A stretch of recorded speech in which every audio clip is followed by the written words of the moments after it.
Oh, come on. I think there's a virus in this thing.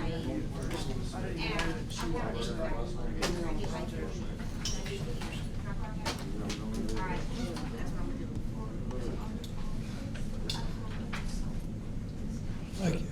Right there. You have a copy for yourself, right? Yes, we do.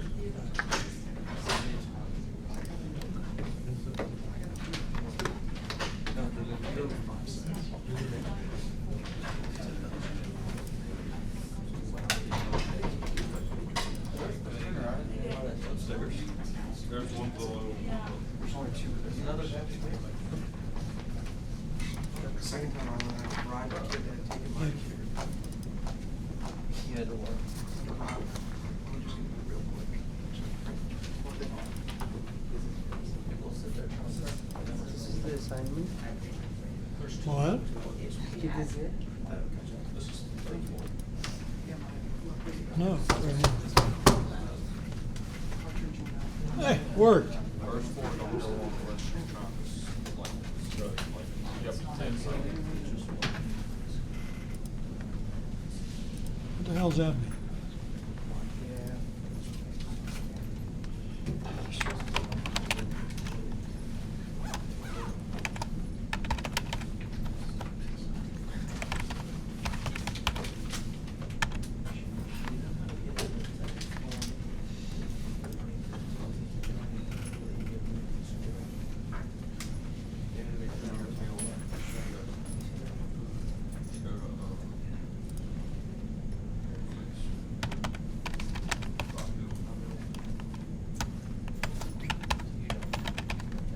Ah.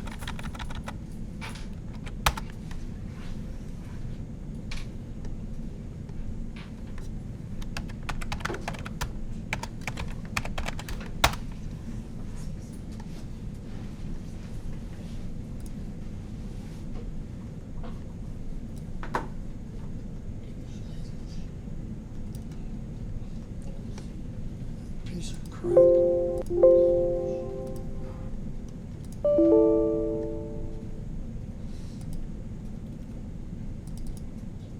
Bear with me. Try one more time. If not, I'll hook up my machine.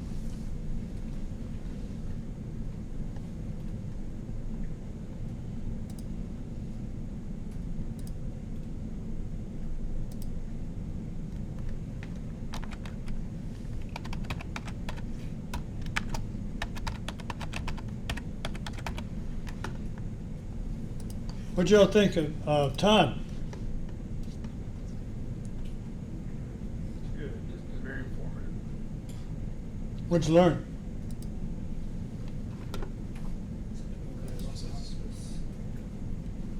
Huh?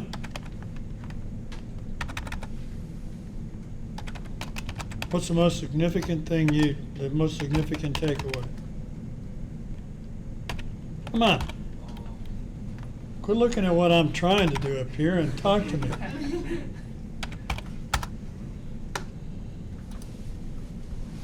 Oh, come on.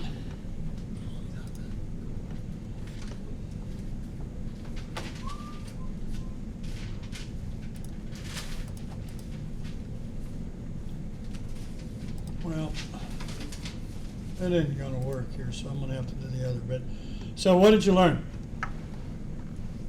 Come on, talk to me. It's difficult. What's that? It's difficult. It's time consuming. You have to involve the community. Okay, what else? I think the different hierarchical structure of the Enabling Act and then the comprehensive plan is just, or the master plan is just, it's not really enforceable, but it's kind of an idea where they want to go, and then that leads into their ordinance creation and the land use documents that are. What'd you actually think of his constructed. projections? Or not his, but the projections he presented? Similar to what you said. He also thinks downtown area will be a good student housing. It's gonna be. Well, crowded. plus, I mean, he's talking about doubling the developed land in the upstate in the next one, 10 years, 20 years? Yeah. Next 20 years, develop What do you think of his willingness to cooperate with developers? It's unique. I don't think you'll find that in many towns. I think it's a balance. Well, it's definitely a balance between what they see, you know, policymakers, what I have to call them policymakers, that what they see as being beneficial for the community as a whole versus public perception. And that's a real tough thing to balance. Why does a city want development? Why does any city want development? More revenue, jobs. They get a lot of tax off evaluation of real estate. When you improve property, you get higher taxation rate. And it's, you know, it brings jobs and all these other good things. What else? What was his comment about getting a zoning variance? Made it sound pretty Well, simple. I don't think Clemson is in the business of doing any variances right now. Sort of But sounded like they'll- that. They'll help you if you want help, but they'll tell you up front that you're probably not gonna get it. Well, it's It- like they'll go through help you get through the process, Yeah. but I'm sure they're not spending a lot of time, you know, trying to help you actually get it approved. Why is that? And is that typical? I'd say that's fairly typical. They spend a lot of time and effort in making these zoning maps and deciding what's gonna go where, that, you know, they've already done sort of their research and their determinations of what they want in certain locations, and it's gonna have to be a real compelling argument to change their mind. Well, I don't think he adequately addressed, and we didn't ask him, what their new strategic plan is. But it had to change based upon what? What was a key event that would influence Clemson's strategic plan moving forward? He told you. Come on, what is the biggest driver for development in Clemson right now? Said there would be another 5,000 students Yeah. in the next few years. And what, 6,000 coming in, and Clemson's only gonna have housing for 800, so that's 5,200 units. And you're seeing what? That's what's driving. Why did Clemson, anybody know why Clemson decided not to put any on campus? I mean, they put Dothan Hills up, but they took other out of service, so the net was, I guess, for them was over the few. Maybe that's what their 800 is, the net was 800 added. Why didn't they add another 5,200? Well, you gotta have land that is expensive to maintain. Clemson's got a lot of land. I mean, I can show you a bunch of cows out on the pasture out here on the way to Anderson. Those are land. That's ripe for putting a few student housing on, right? That's academic land. Hey,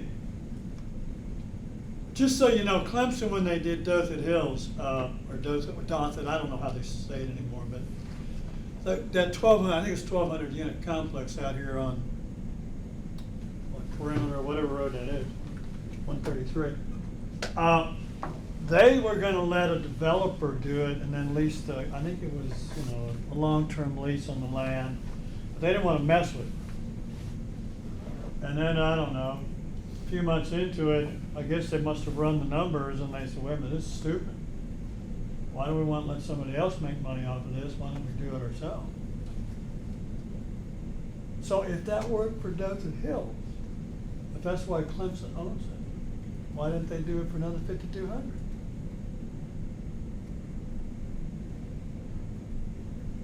If what I told you is true, that they changed course on that one because they realized how lucrative it could be.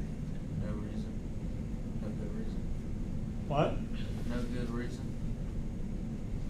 Well, I mean, it'd be a great question to ask facilities. I mean, whoever does planning here, which I think is Vandermeer.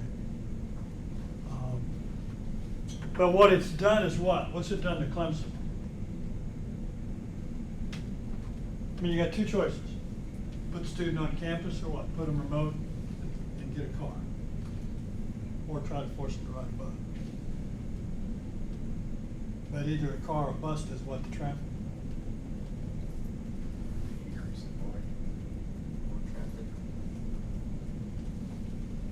I mean, what happens to this town in another 5 years when we reach 30,000 kids, students, we go to 40? I mean, y'all may come back here in 20 years, there may be a bypass at Clemson. I don't know if you caught it, but what do you say, 60% of the traffic on 123 is not related to Clemson, it's people. I mean, I used to come to work from Seneca about 10 years ago, at 7 in the morning. And maybe all the way over here, maybe have 2 cars in front of me. Now it's 20 or 30, the lights going home. Hardly anybody.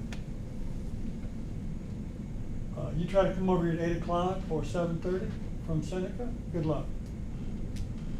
And that isn't students, it's people not only for Clemson, it's what? Greenville's a big draw, right? Yeah, I'm just saying to you, there's a lot, you're in an industry as construction that's impacted by the economy. There's a couple of things I wanted to go through. By the way, if any of you are so inclined, send Todd a note thanking him. I think he'd really appreciate that. I did, but I think it always means more coming from you guys. Yes? You know, if there's a reason Clemson doesn't build a parking deck, Doesn't do what? build a parking deck somewhere? You want to be smart enough to figure that out. What's the reason? All right, can I take a stab at it? What? Oh, okay, I'll take a stab at it, which is tailgating in the games. Does that They're impact it? taking, you know, they're taking tailgating premium spots out next to the stadium. They don't want people parking. The administration on this campus, short of themselves, who probably don't want to get on a bus, wants everybody, including faculty. I mean, I was at Colorado State 20 years ago, and they didn't have they had a lot of roads on campus, no car campers. And there's no doubt in my mind that's where they want to go. 'Cause I'm Park just- off campus and ride a bus in. Okay, because I'm just thinking like on like game days, the traffic control and all that stuff, if that plays a part of They it. want them there. There is no such thing on game They day. make money off it. Yeah, no, It's- Intake wants all the Well, parking no, no, no, spots so they like can I went to a get. USC Yeah. game, and the way how it is you park here, and then you have to catch like a shuttle to the actual stadium. Like the stadium's not even on the campus per se. Girl, that's where they're going here. They just put parking out on the perimeter road to bus them in. Right. I think they've got a deal with that shopping center out there to park there and bus people in. Right, because he talked about that too. Like at Ingles, they had an influx of parking spaces. So, like, I guess now that they're having like these big retail developers coming to the Clemson Central area, they can have this influx of parking spots. And then when they have visitors or students, you park over there and you bus them in and bus them out. Unfortunately. Well, and there's a downside to it from a IPTAY standpoint. I don't know if you understand how Clemson finances parking or how they make money off of football, which is a big draw. The tickets are frankly not that expensive. And in order to keep your seat, even on a 50-yard line, I think it's $800 a year for IPTAY, plus the ticket, okay? Which is modest, I mean, it really is. $800 will get you a parking spot probably close to the cows. I mean, it's a ways, okay? It won't be a numbered spot. If you want a numbered spot close to the stadium, you know, it's 5 figures. That's how they compensate for it. So as you move more parking away, yeah. I'm not complaining, but if this keeps going the way it is, I mean, it's certainly going to affect my donations. And I'm not unique, okay? Because that's really what you're paying to IPTAY for getting the, trying to build scholarship for kids and all the nuanced stuff. But, I mean, by and large, people are buying parking close to the stadium so they can tailgate. And we're moving away from it. But anyway, what's up? We got to move on. I didn't mean to digress here. Go ahead, Al. I'm sorry. Yeah, this might be a crazy question. Maybe some of my classmates will. Why doesn't the city just do it themselves? Why aren't, if there's a need for housing, why have the developer, why even let them come in? Why not just do it themselves? Well, some cities do, but yeah, that's like asking Al, and again, everybody has an opinion here. Can the public sector do stuff like that better than the private sector? That's what I mean. That's really the question I was asking. And my 2 cents, no. Yeah. But you might find cities that it's been very effective, but by and large, that's not been the track record.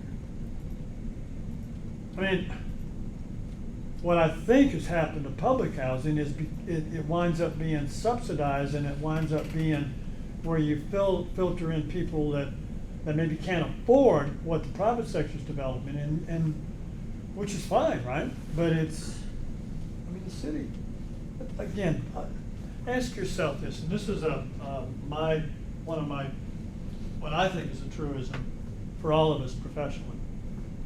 If you want to be a developer, and that's how you want to make a living, do you want to go to work with a city or a private developer? If you want to be a contractor, do you align yourself with a firm that contracting is their primary business, or do you go with an architect who they can hire contractors too, right, for CA, or a developer?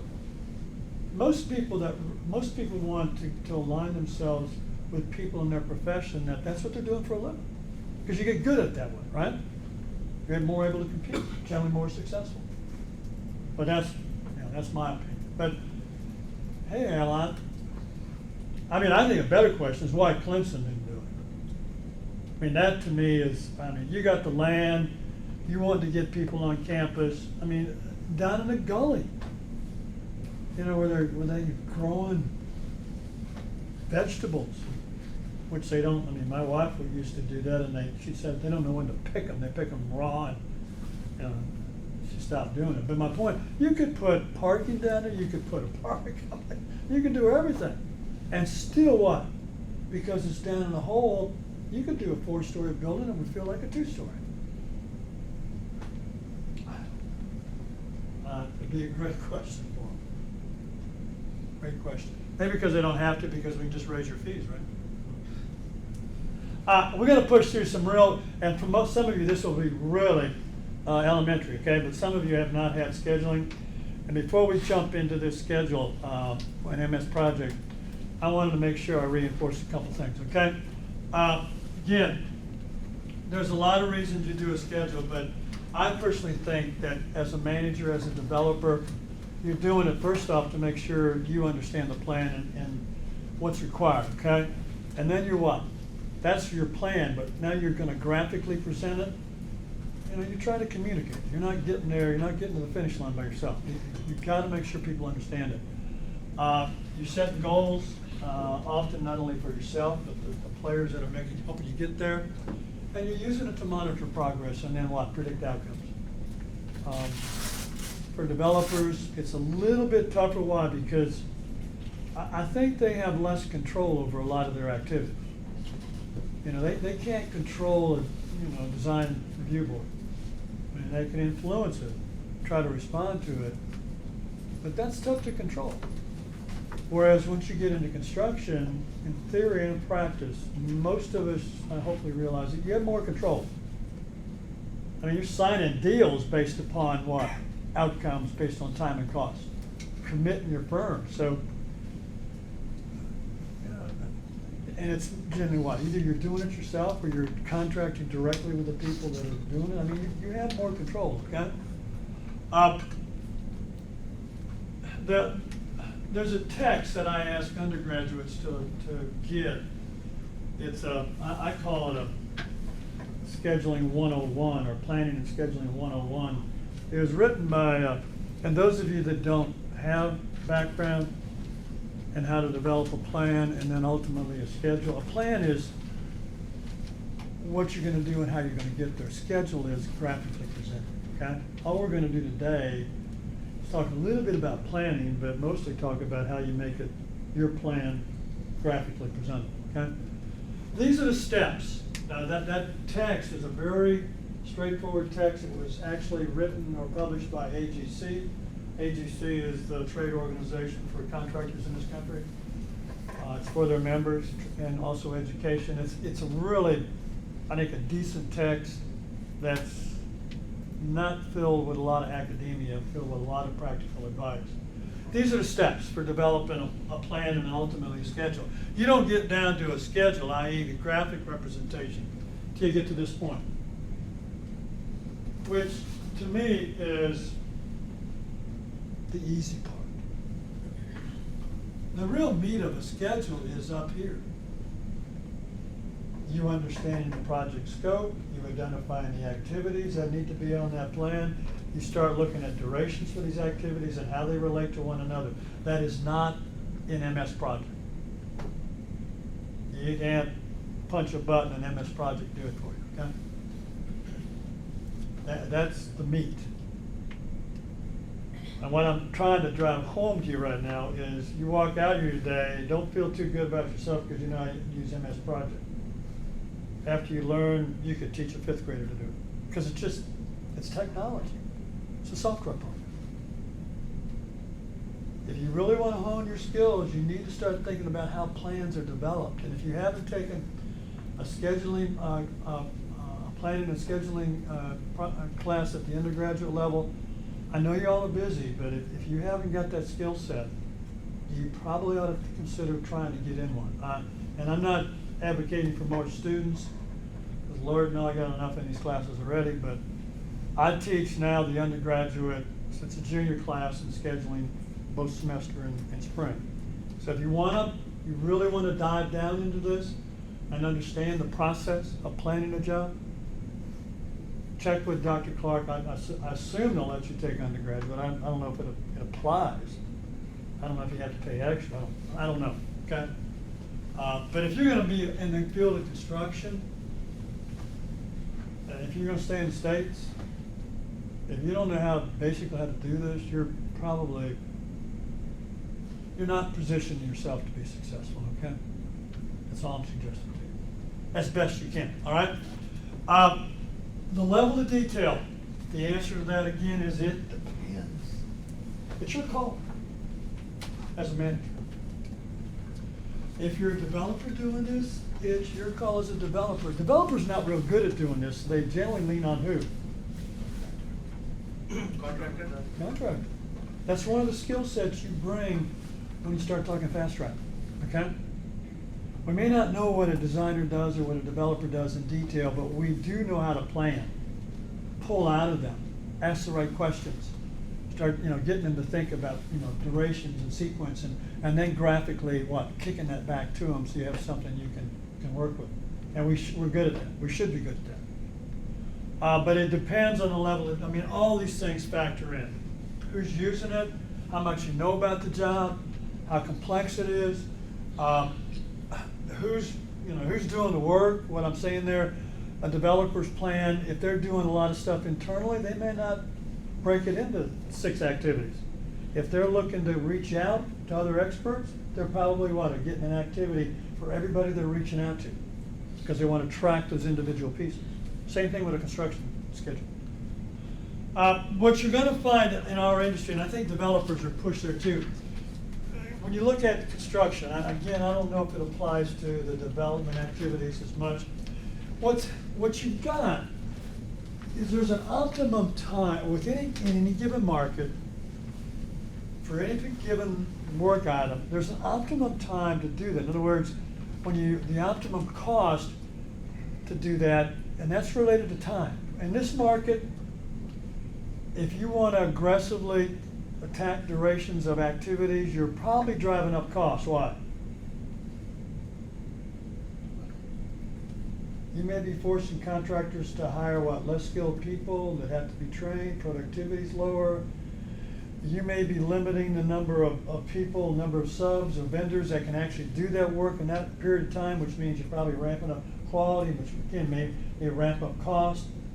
All those things start factoring in, okay? Now, all I'm trying to tell you is developers want to start here, but they want to get up this curve.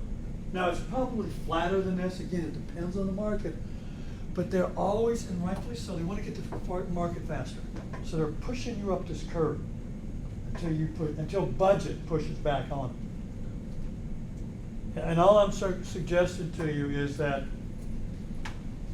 you're again moving into a market, an arena, a business, a profession that is continually under time pressure because the customer is. You know, there are exceptions. I mean, Clemson claims they're under time pressure, but I mean, watch the projects. If they miss a semester, they just move it to the next. So it's not do or die. But a lot of the private people you deal with, I mean, they've got tenants, users lined up, I mean, committed. I mean, there's pressure to deliver it. I mean, think about that hotel that's opening on Lake Huey, the one across the river up here, or the lake. The one on the left by the shopping center. Y'all been down there? It's big. It's a condo hotel. I think half of it's condos, half of it's rooms to rent out. Do you actually think they wanted to open in March? That was slated, sold. You bought a condo in it. It was sold to open up. If you were doing that, when would you want to open that sucker up? Huh? August. Before what? Before school starts back. And before Before football season. football.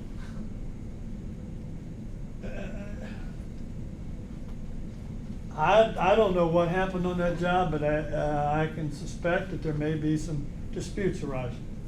Because depends on what kind of deal you cut when you sold a condo. If you sold condos to people that was in a fixed date, and they've been, I mean, I don't know how they collected money for it. If they've been collecting pieces of it along the way during building to help the cash flow of the developer, I mean, they cost you money.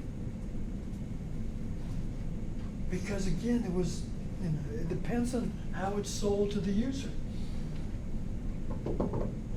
You commit to a bank to put them in on a certain day and you miss it, they may have to re-rent space. I mean, there's all kinds of remedies. Because they probably existing space, once they decide when they can move in, they do what with the existing?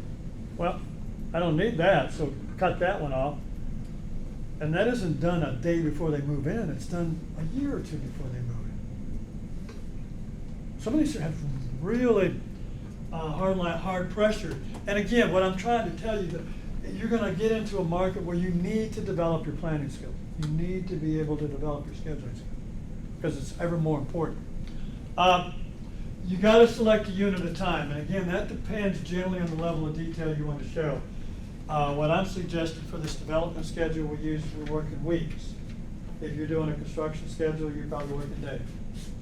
If you were doing a mass 10-year development, you might work in months. Typically, most of these programs are set up that you pick a unit at a time before you start entering activities, and you're consistent throughout, okay? Again, that's your call. You gotta deal with activity sequence. There's a lot of things in, I think, development and also construction there's a finish to start relationship in the sense that you can't do B until A is done. You know, I think from a developer standpoint, I think you'd see them hesitant to start doing geographical subsurface or any money on investigation of the site until what? Before you start spending money trying to figure out if your site is the right site, you probably want to do what? Background research on it. Well, you probably want to control the site, right? I mean, you can do a desk search, do an environmental one, and look at what was there before.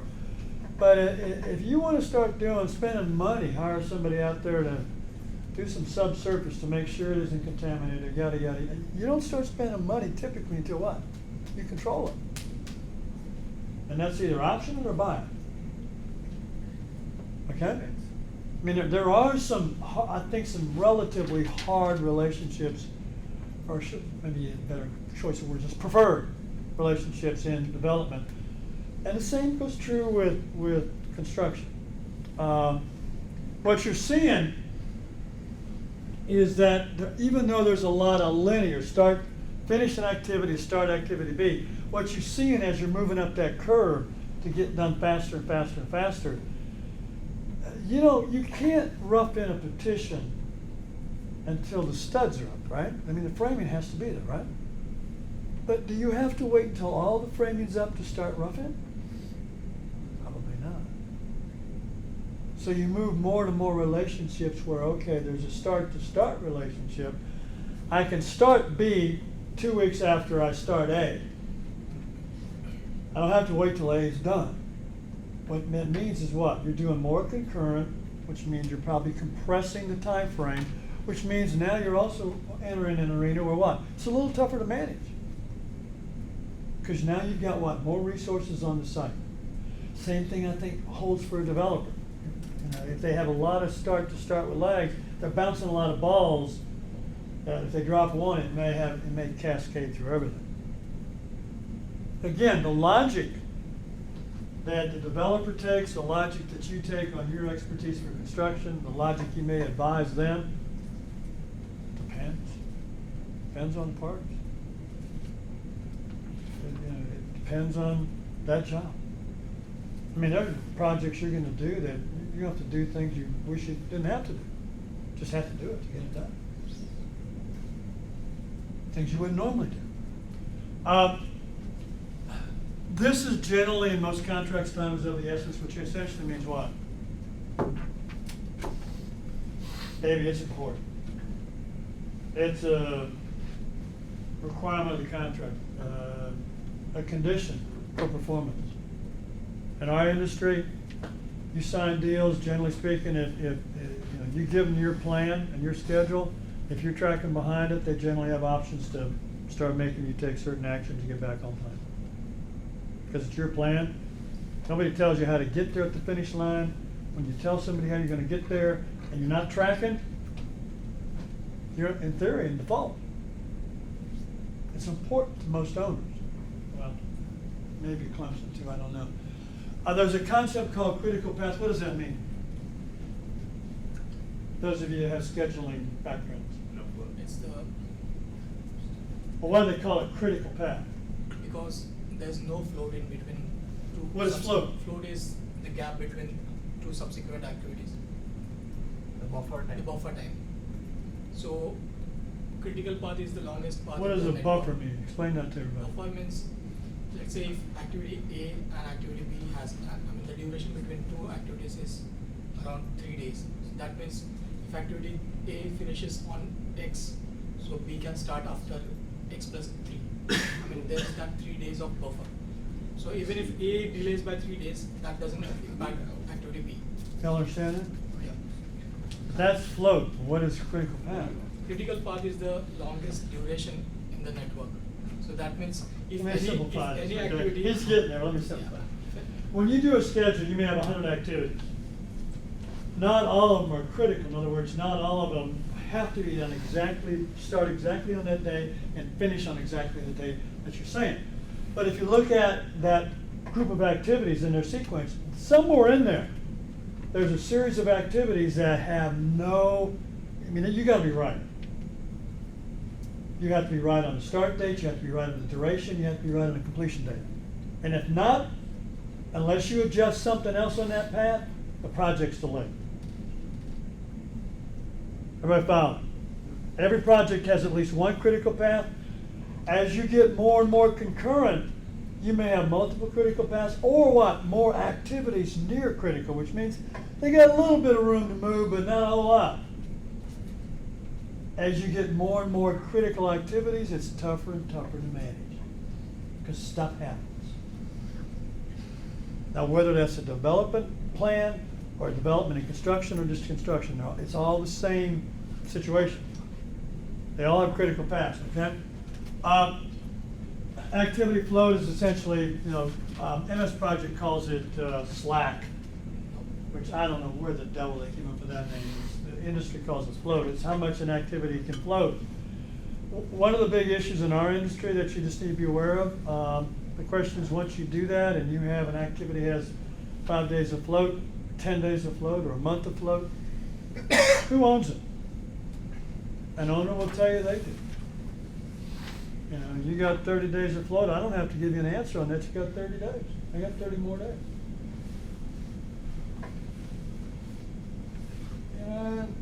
And fast track being selected based on value, what you bring to the deal, you're probably going to lose that argument. Contractors don't like to see an owner using it. Why? It starts taking away your ability to react to the unknown. You're pushing it to closer to being critical. And in fact, if you took it all, now what? Now the activity's on critical path. Which means, hey, nothing can go wrong again, which is pretty rare. But it's a continual issue. Delays, there's essentially 2 delays in our industry, probably. I don't know that they apply to developers or not, because they're starting a little bit up here, but for most construction contracts, there's excusable delays and non-excusable delays. One means you'll get an extension time, the other one means make it up. And generally that's not weather, it's not an excuse unless it's what? Abnormal. We're supposed to know how much it rains in February. And if it's abnormally wet February, you may have a cause for an excusable delay. Most of them are non-compensable, which means they'll give you time, but they won't give you money. Well, that's a whole other issue too we've been battling with for decades. Again, if you're being selected based on what you bring to the table, getting compensated for a delay is probably stretching your relationship. Doesn't mean you can't try, but it's probably not what you're going to do. Okay, times of the essence. We've already, I guess I didn't realize I had these. It's the longest chain. Again, activities on a critical path. You need to manage more. And that there's critical activities on a developer's plan, i.e. schedule, just like there's critical activities that'll flow then all the way through the project. It's not unique. Again, I don't want to spend any more time on this. I think some of this, most of what you see for schedules in our industry they're a modified bar chart. Bar charts, and the reason people use this, the time scale is generally a dated time scale. Why do they use this simple? Most of you can understand this, right? Why do you think they use this format? What? There are a lot of people that are less knowledgeable about scheduling and how to read a schedule than you are before you even started your school. I mean, workers in the field, developers, very smart people, banks, I mean, this is just not their game. If you ask them to schedule something, you probably get a piece of paper with some dates on it. They don't do this normally. Okay? So it needs to be a format that your plan and ultimately your schedule is easily understood. And this, by and large, is the industry approach, okay? You can, with MS Project and most of them, you can do what they call activity on node. You can do a lot of configuration, depending upon how sophisticated software is. But again, you got to recognize when you develop a schedule, i.e. put to paper your plan, or put to a graphic your plan, it's not just for you. It's for you to be able to communicate it to others. So not only what you're saying, but how you're saying it, how you're graphically presenting it, all that starts getting important. Because again, they don't have your knowledge base of the project, and probably don't have your knowledge base of scheduling. That's my 15 minutes or whatever, 30 minutes or less on scheduling. Again, for this course, I would like you to take the content we talked about today and make sure you at least understand those concepts. But, this is not a planning course, okay? We're going to talk about planning developer activities here in a minute. And frankly, it's none of our skill set. I mean, we think we know what Todd said, and we think we know what developers do, but it's a different field. So who am I to say that you can't do certain things a certain way? Okay, what we will do, where we're headed with this, okay? Today, I want to get some thought from y'all on what, again, so you can share with each other what you think activities are. I looked at exercise 4. Exercise 4 is a group project, okay? I haven't got time to read till 8:30. And I'm not sure you learn as much if you don't bounce it off each other. But today we're going to talk briefly about your activities. And you can take, I don't want to say shots at each other, but have some discussion about what they might be on the schedule. But when we walk out the door today, you're not going to have a cookie cutter response to how you would schedule rolling from start to finish. I'm going to try to take the second half of the class here shortly and teach you how to use MS Project. So you can actually take your plan and put it in MS Project. And this next exercise, I want you to develop a plan for rolling, put it in MS Project as a group, and be ready to share it with people next week, okay? I'm going to give you a short, today, once we get into MS Project, a really condensed, much smaller project. I'm going to give you that Excel copy I sent you. That has the activities on it, because there's no sense us playing with 30, 40, 50 activities to learn MS Project. I want to show you the concepts, but I don't want to burden all of us with trying to go through too many steps, okay? With too many activities, okay? So with that, let's take a look at some of what y'all came up with for activities. Let's see here. How do I do DocCam? All right. By the way, let me pass these out. This is the written, we're going to walk through this later today, okay? And it's online so you can have it. When we get done today, it should look like this. Okay?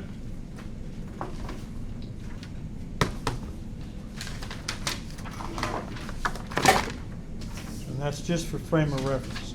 Okay, what do we have here? Who wants to talk about their activity? That's a pretty good, clear list. I didn't know this was a group project, which is fine. I don't really care. How come You this- got this slide.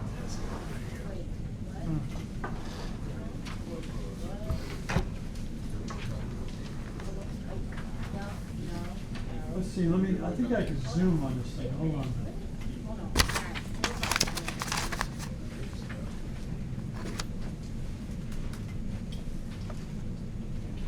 How do I zoom? Anybody know?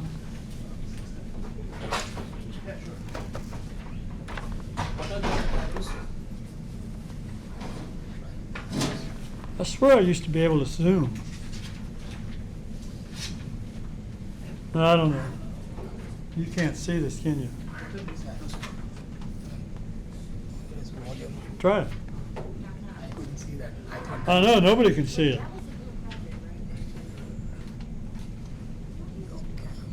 Yeah, that's all I'm getting. That's it. I thought these were the. Me too, but that did not work. All right, this one is group, I don't know what group number, Kayla and the Root and whatever. And you have what, 1, 2, 5, 20 some odd activity? Land survey and topographical layout. What is that, just out of curiosity, for an activity? Define that activity. Okay, so that is going to the job, Doing what? that is going to the site after you have an idea, that's going to different sites and trying to see if you can see the vision at a site that's doing,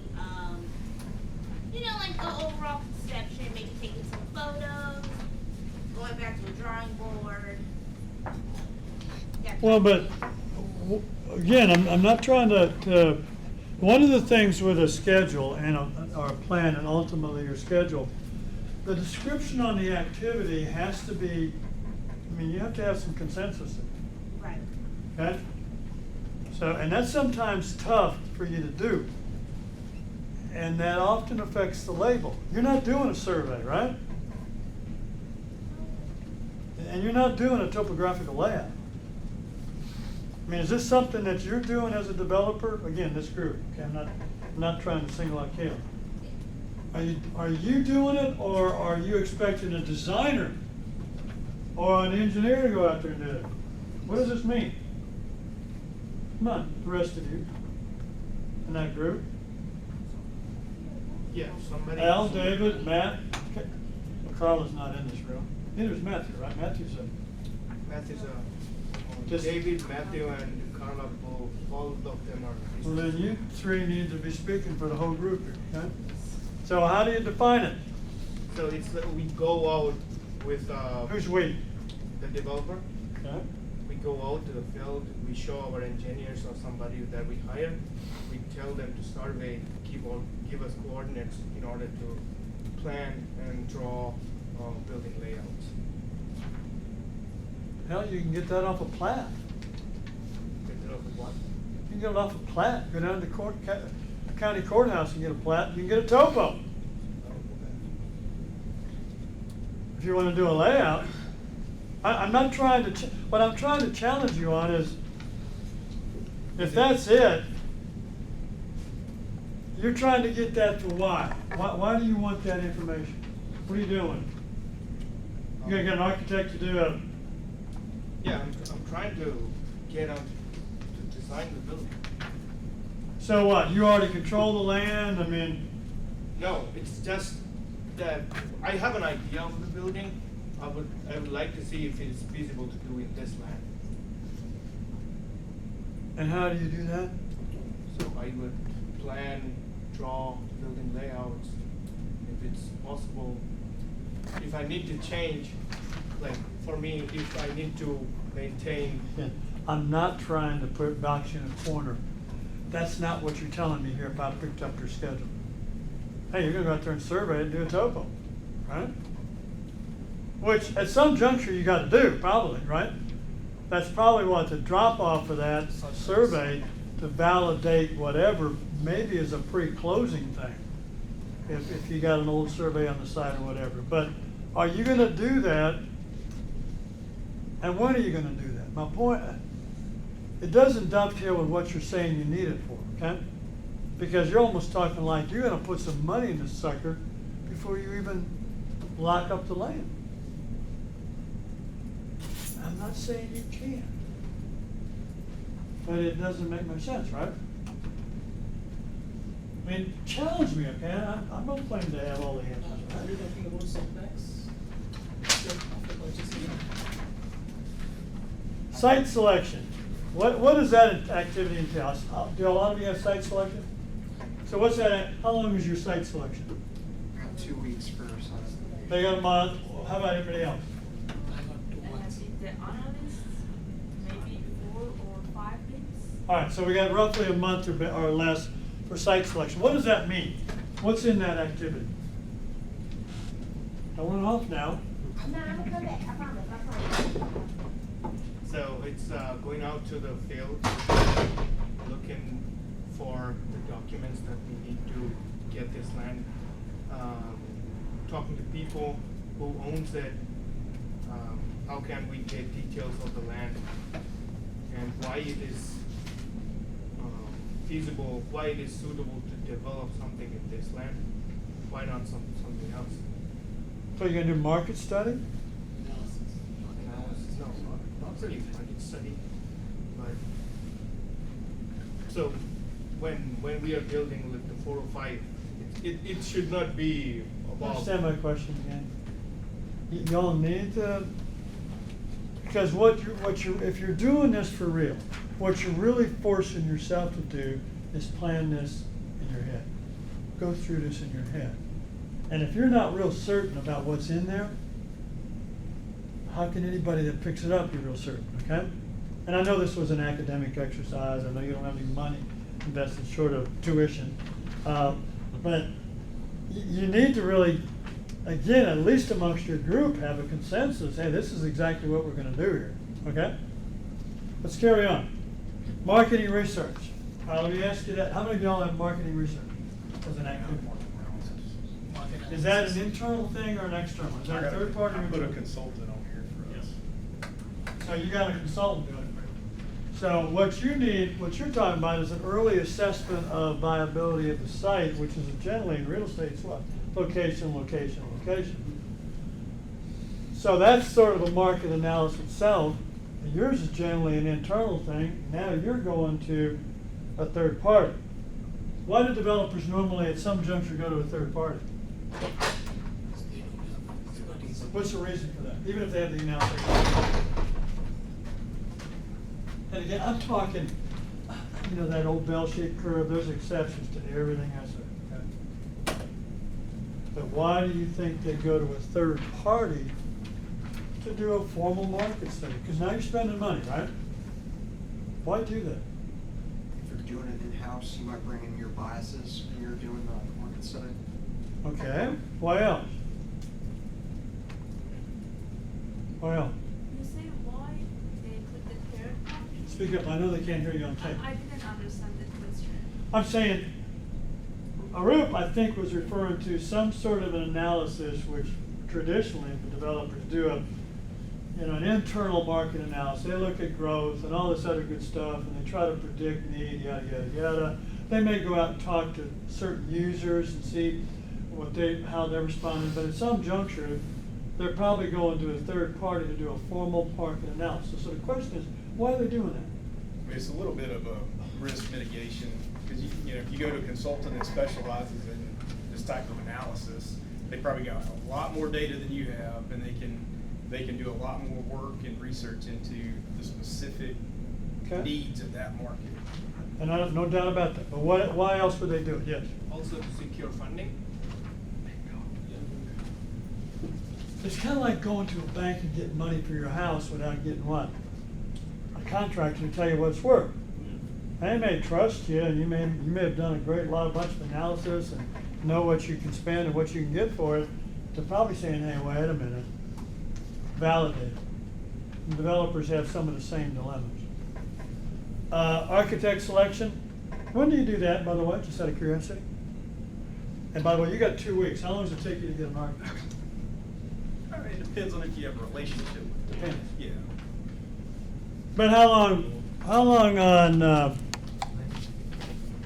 on say the job you're downtown, the one you're doing downtown as a project? If you're going out soliciting for new firms, you know, it's gonna take you a little bit to put together a requirements document, like a RFP type document to send out so that people can send you proposals, and then you gotta analyze that. So, I mean, you're talking probably 2 months.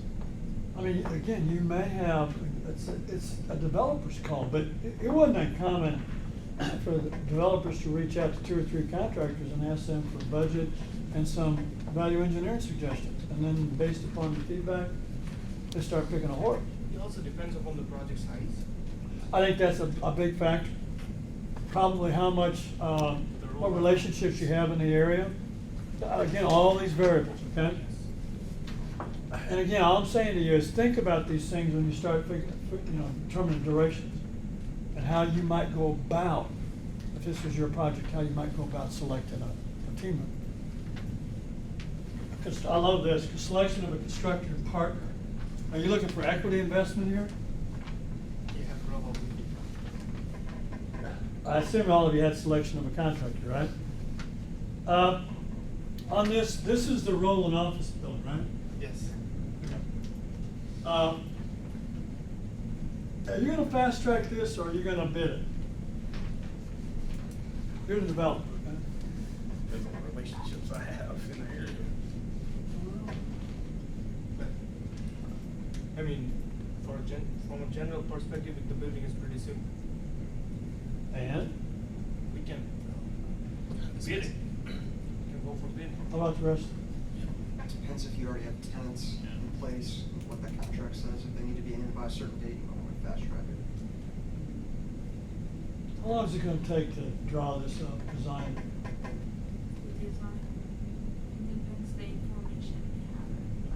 you know, couple months. I mean, it's not a really a complicated job, right? Yeah. So fast tracking it, you barely can, you know, I mean,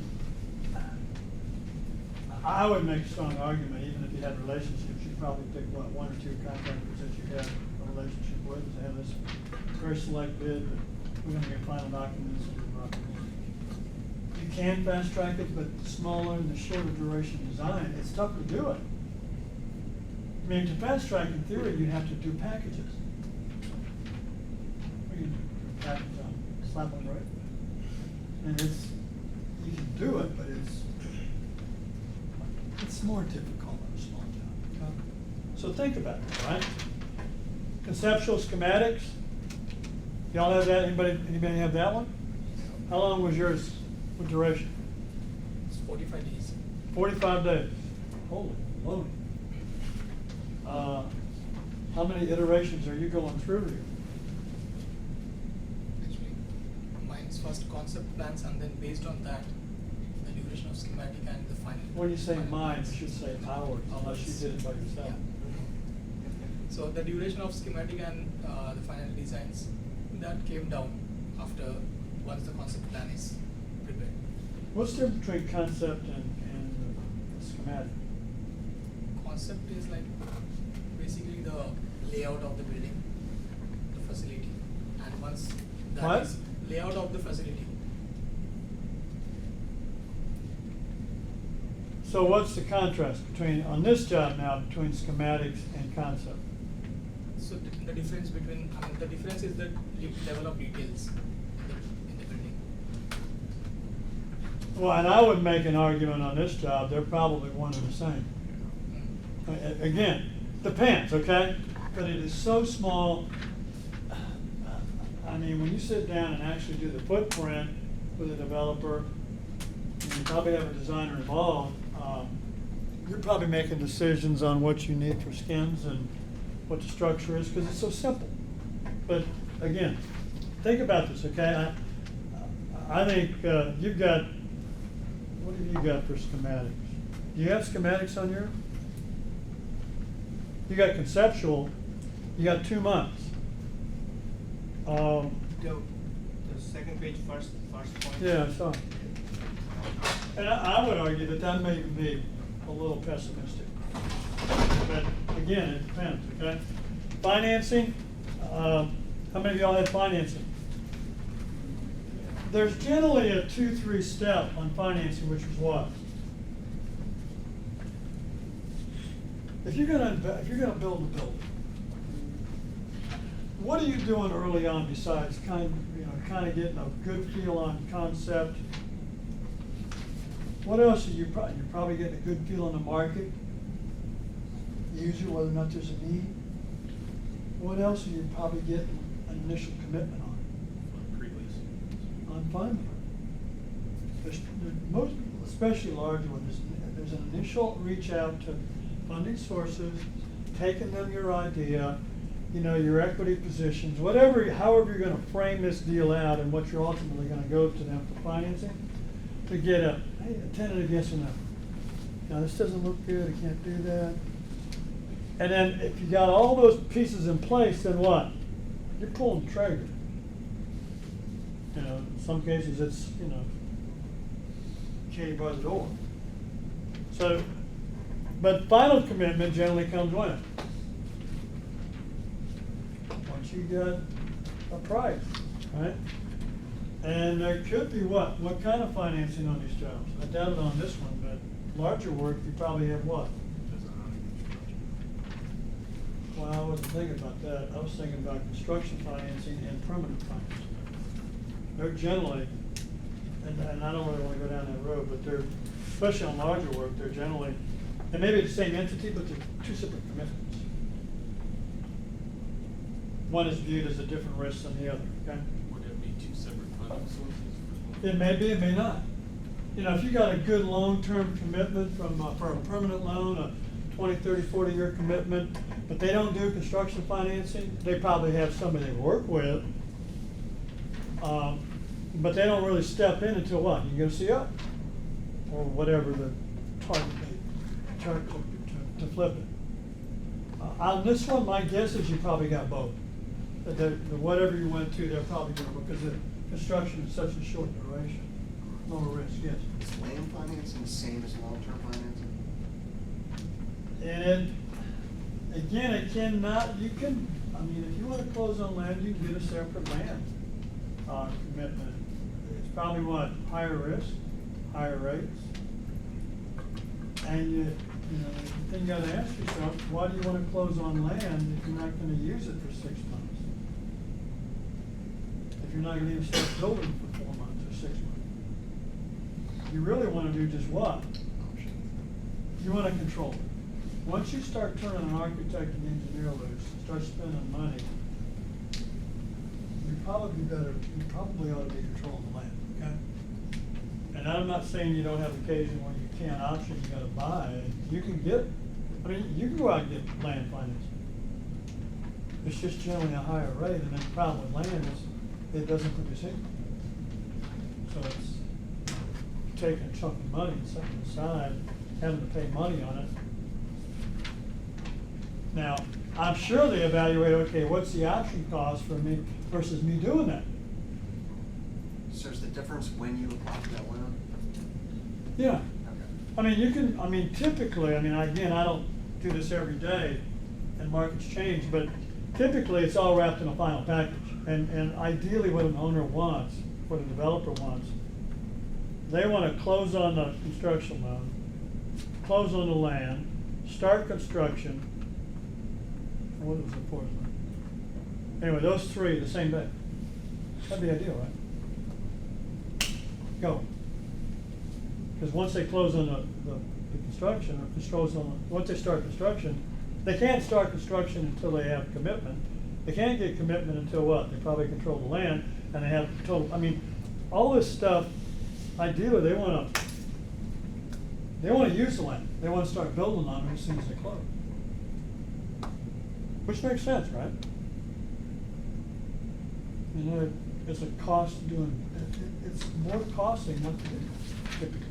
But if you got some astronomical option, my guess is, and you got a very attractive piece of land that even if your project didn't go, it's probably a safe investment, you might close on the land, you know? They're strictly business people, they're looking for investment. Whatever makes more sense. You might argue in this market, you might see more land being closed on early on.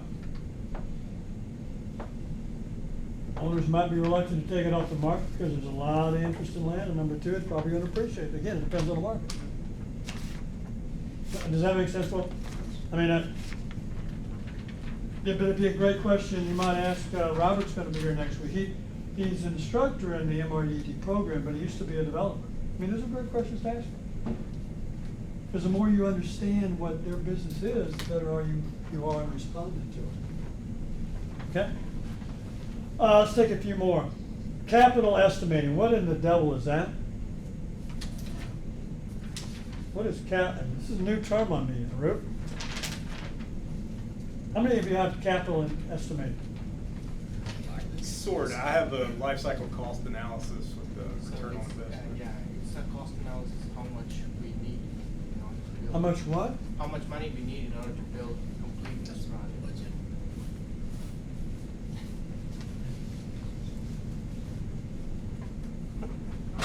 When does that happen? Before we go to the bank for asking for money. Not to be a smart aleck, but we generally call that budget.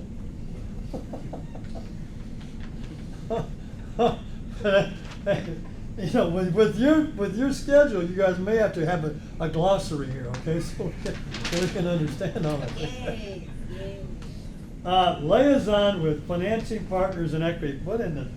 That's 6 months. What the heck is that? That's securing funds. So what is financial commitment?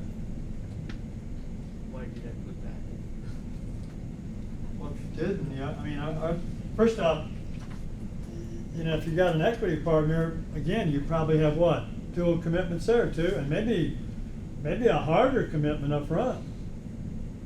I mean, you may be reaching a deal with an equity partner that they're gonna start fronting some of the development costs, who knows? But that, I guess my point, that's securing that is probably what? More than just a handshake, right? As opposed to financing, which is a whole different stream, right? And I would argue, you probably have to have the equity agreement before what? You go to a bank, because they're gonna ask you how much equity you bring to the table. And you also have to have a what? You can't even approach an equity partner without having a budget, right? You probably can't approach any of these people without having what? It's called, starts with a P.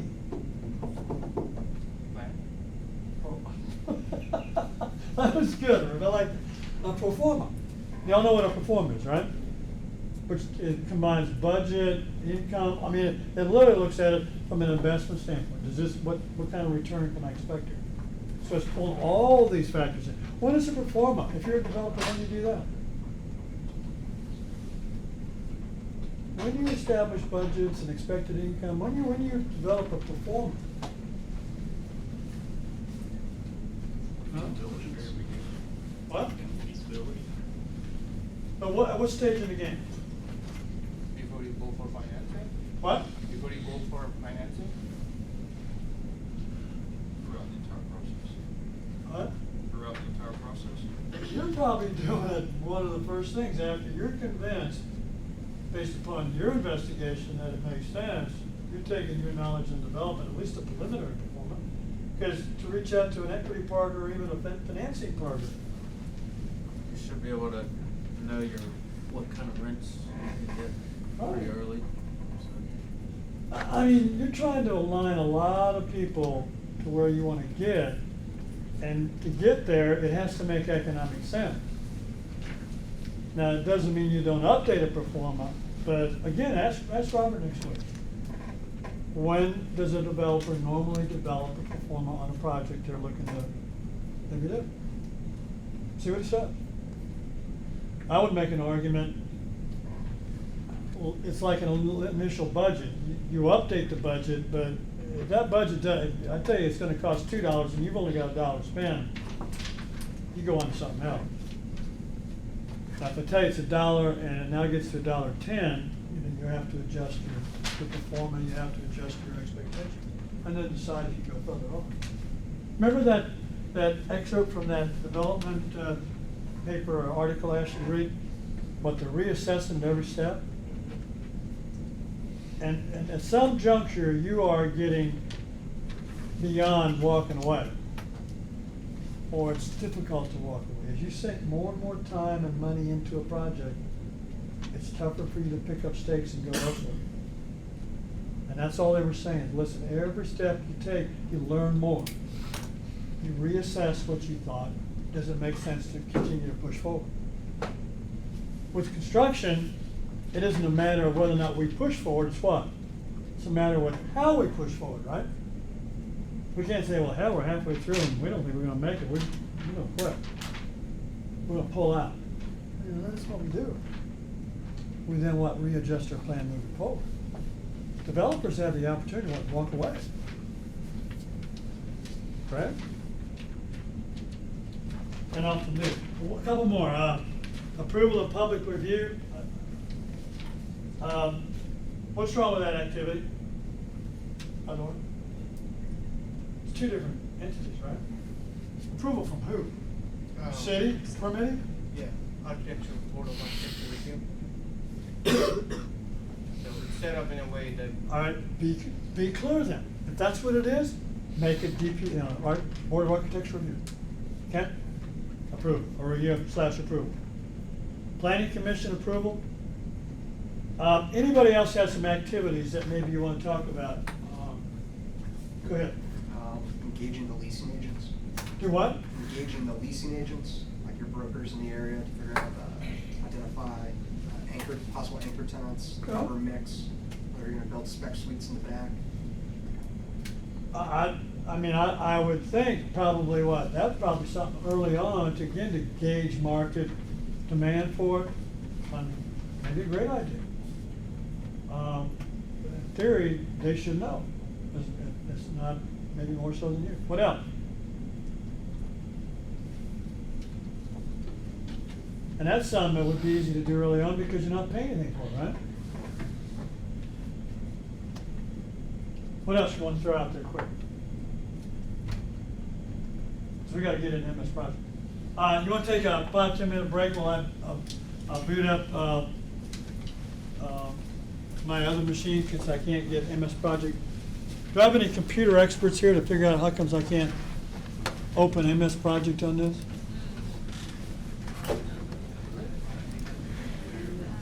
Don't worry. It's telling me I'm not licensed. According to that, I would tell you we're gonna meet at 8:10, but I don't think that clock's working. I have 1:40, so be back here at 1:50, all right?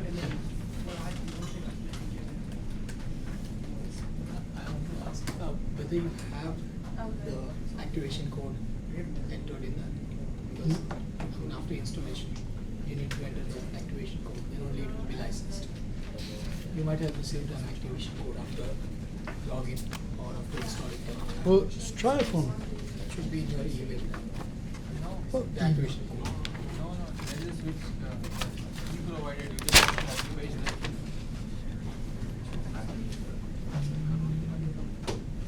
Download. After downloading, you have to install, and then while installing, there should be an activation code that you have.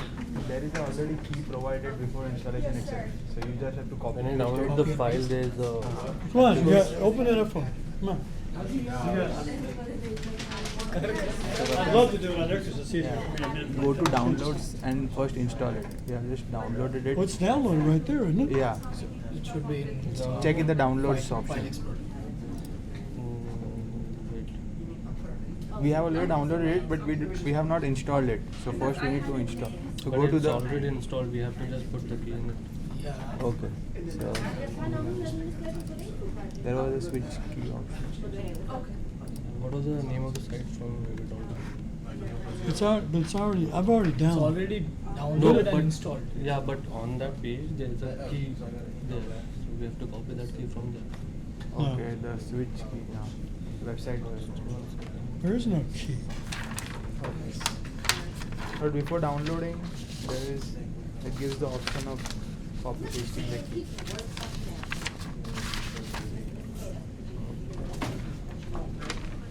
No, it says go through your normal login for your university, which I did.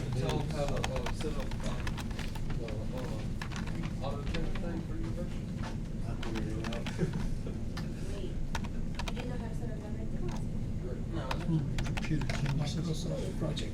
Okay. It will take you to the Azure special purpose.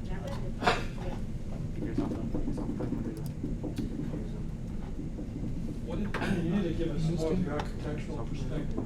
Yeah. I'm serious.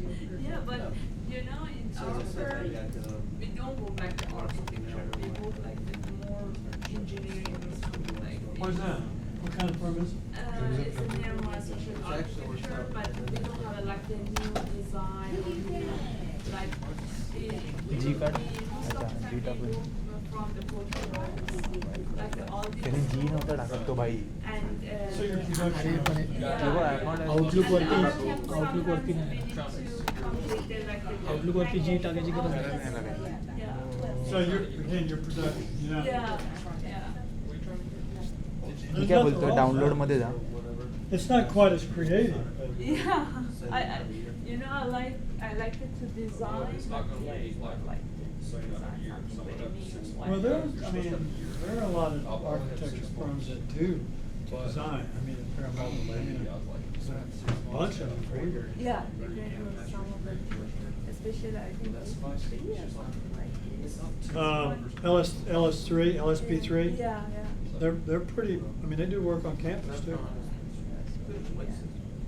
Yeah, there's some great firms over there. You can actually get both. Go to this link. And the other Type this thing I link. asked URL from type our करा. president हां हां about त्यात ते log in some, मागतात like, the माझं rules account in काय the lock केलं Login में डॉक्टर भी They करते did हैं. all this in one system.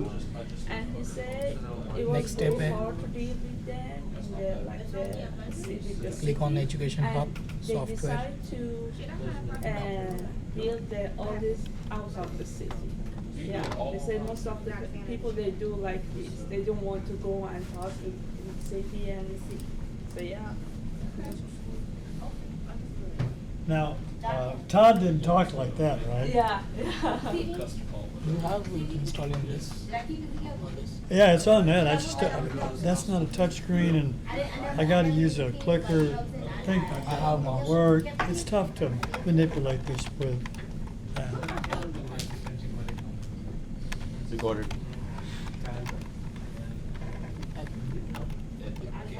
Yeah, that's where I went before. You have to log in for that. You sign in, doesn't matter.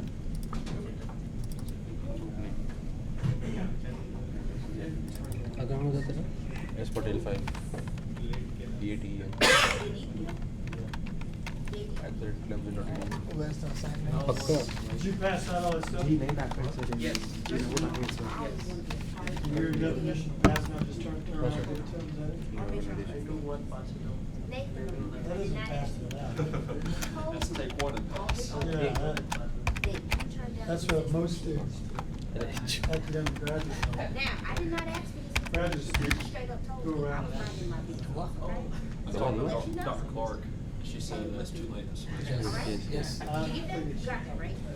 Okay, cool. Would've been nice to have a heads up about it though.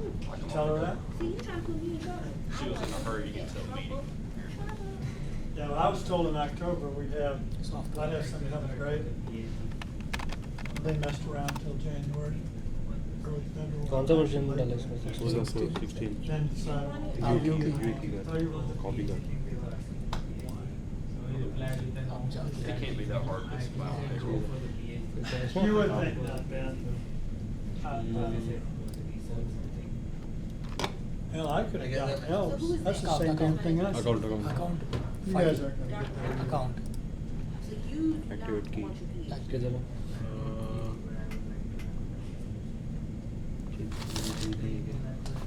Where the heck's all my stuff?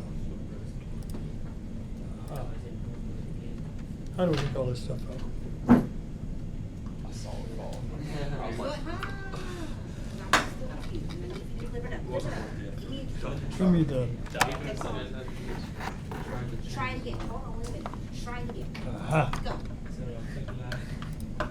Yes, You- copied the key. I'm not being honest with you. Trying to, not that I asked you this information, if you don't wanna share it. Oh, you can't see? You just don't, I didn't ask him nothing. Okay? Oh, see, that's what pisses me off about this, there's no touch. and sign it with your Okay, you can. Hey, he's right, he's over this way. क्या You know, if you guys can't do that, you won't pass the course. You think I'm kidding you, huh?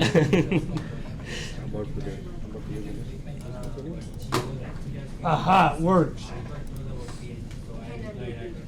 Let's see here. Where are the activity talk? I just wanted to show you something. Oh, that was not. Mandate setting. Got few activities under approval and permitting. I don't know how this relates to each other. If I have this approval from I have this board of surveillance. So the distribution of number of days is not given. It's directly given like. Yeah, don't worry about it. Don't worry about it. I think I'll have to email to understand the entire process. She has no control over that. She's a student just like you. I don't need that, okay? Just shut it down. You're not gonna get it, we gotta get started, okay? She says too late. So let me change this. Thanks for trying. Did you get emailed by the sister? There's, I'm like the only one who didn't. All right, let's get rolling, okay? Y'all get set up. Or just says something, but they don't think I need.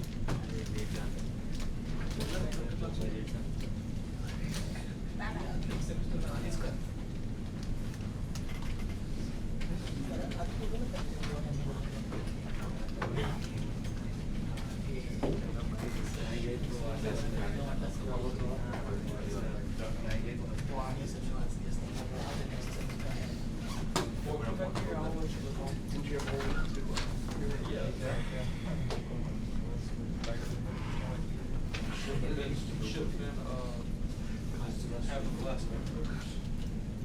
All right, when you log on, you get to MS Project, you should see this. Okay, come on. We got a lot of stuff to get through, so pay attention. Okay. What you're gonna find with MS Project, like I think most scheduling programs, as you push through it, if you make a mistake, and if you do something that makes it go wacky, you may spend an hour trying to figure out how to get back to where you were. But I advise all of you, when you're doing this, save it at milestones. Save yourself time. Don't mess around with trying to unravel what you did. But you should see this screen, right? Now what I want you to do is follow along. I tried to put this in the same order that you need to do it, okay? The first thing you need to do is take project. Take that and you'll get this screen. All right? Project information. This is what you get. All you need to do on this is put in your start date. The default settings, I would leave alone until you get proficient with this. You can start interjecting constraints. You can do some wacky stuff. So let it do its thing.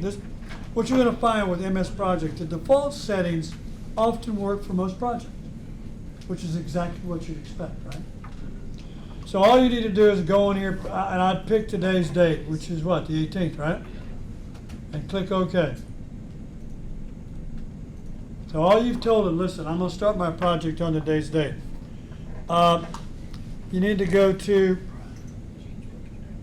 the calendar and what do I say in here? Project, go project, change work time. And you'll see this. This lets you set up your normal work week, your normal work period. It lets you put in holidays, kind of modify it. Let's take a look at what it's showing here, okay? Let's take, let's just select work week and let's take details, okay? This is telling you what the default setting is what? Everybody know?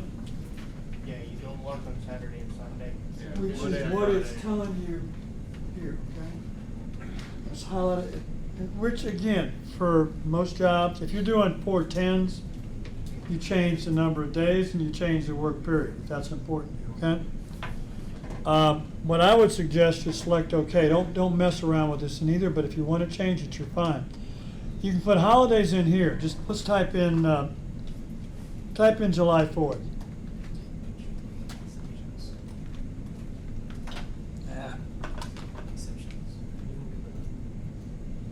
Go back to exceptions. Oh, yeah. I'm sorry, yeah. Thank you. Type in July 4th. Everybody got that? And what you got to tell it is what you're going to start July 4th, okay? So you come in here and you go in there. Let's say we're going to take off the 3rd and we're going to take off the following Monday, which probably is not normal, but we'll take off the 6th, okay? And all you're telling us here is, listen, that's a non-work day. And if you go back to your schedule, it'll actually show you in the month. You'll have those 2 days darked out, okay? On your schedule, when you print it, if you show non-work days, it'll show you that, okay? Go to options, see what's in options. I would encourage you to change one setting here. This thing is set up, manually scheduled means you put all this data in and then you got to tell it to schedule it, or you can do automatic schedule. So once you put it in, it automatically updates. So all you got to do is go in there, pull this down, automatic schedule, click OK, and now as you put your data in, it'll automatically adjust. Let's go to hide timeline. What I find when I'm doing a schedule, the bigger the screen you make for activities, the easier it is to plan, okay? The easier it is to put your plan on paper. I never use this right here. How do you get rid of it?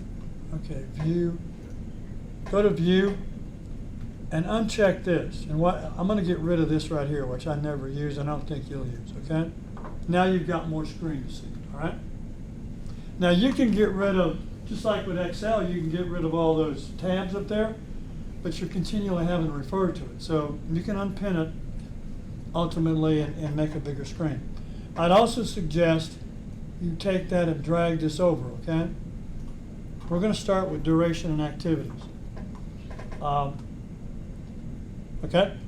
And I also suggest, for me, we don't use this column. You can do, just like Excel, highlight it, do a right click, and say hide column. And now again, you're starting to open up your screen to more stuff, okay? Everybody with me? What you're going to find with MS Project, it's set up very similar to Excel. If you're familiar with Excel, a lot of the things are the same way to do it, okay? All right, let's carry on here. The next page, go to the next page, okay? You get the opportunity to adjust this time scale. Put your pointer right on this time scale and right click. And you should see this. You can get to it from the top too, but it's easier there. Just put the pointer there, right click, and select time scale. And you should see this screen. All right? MS Project lets you format 3 levels of time. 3 tiers, they call it, okay? For this project, let's go ahead, let's assume it's going to be in weeks. So let's go to the top tier. The top tier is where you can tell it how many tiers you want. Let's use all 3. Let's say 3 tiers, okay? So change that. All right, now you can tell the machine or tell MS Project what you want in each tier. All right, let's take the top tier. Select it. Let's make that one, let's make it years. All right? And now once you select what you want it for duration, you can tell it what it needs to look like, okay? I would leave, in this case, I'd leave the default setting the way it is, okay? So now go to the middle tier, and let's take months. Now again, you can tell it, is that what you want for setting? If you don't like that, there's all kinds of options here. And you can do any one of these.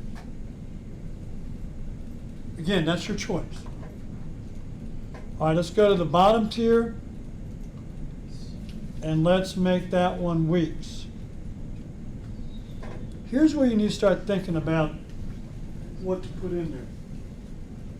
Because what you're going to see is as you put more and more data in a column, it starts stretching your schedule out. All right? So you could put in, you could make it print any one of these. I would encourage you, since you've already got the month, you might want to consider either this one, which is, but I mean, it's telling you it's duplicating data. You know, that top one. I would almost lobby, okay, what you really want is the start of the week, right? What the date is. I would suggest you go to the second selection. Again, it's your shot to call. But pick that one, okay? All right, now there's one thing you also need to do, okay? Click OK and look at what you've got now. You've now, before it only showed you what, maybe a month or 2, because you had it in days. Now you're actually seeing what, 6 or 7 months, okay? If you want to start out seeing more of that, in other words, a smaller scale, go back to right click on that time scale and go back to the top tier. We're showing through September now, I am. Watch what happens when you reduce the size of this. See what happens to that time scale? I think I suggest try 60. Now what? You got it all the way through January. Okay, again, it's your choice, but it's easier to plan if you can see and schedule if you can see more of the screen, okay? All right, everybody there. But anybody having a problem with that? Review options for, let's take a look at this. Non-work times. Let's pick that one. what this is trying to tell you, the non-work days, if you were doing this in days, every Saturday and Sunday would show up and they'll be like darkened.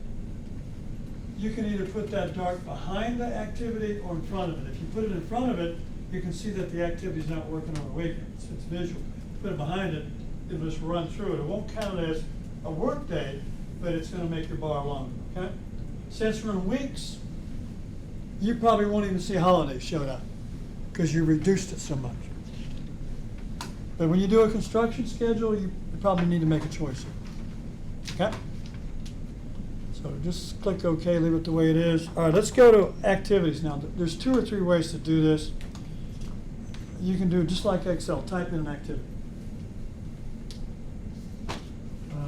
One by one, type in duration one by one. Or you can take that file I sent you, copy the activity and the durations and paste it. So go do that real quick. Let's get the activities in. Take that Excel file I sent you, just copy below the title and then paste it, below here, okay?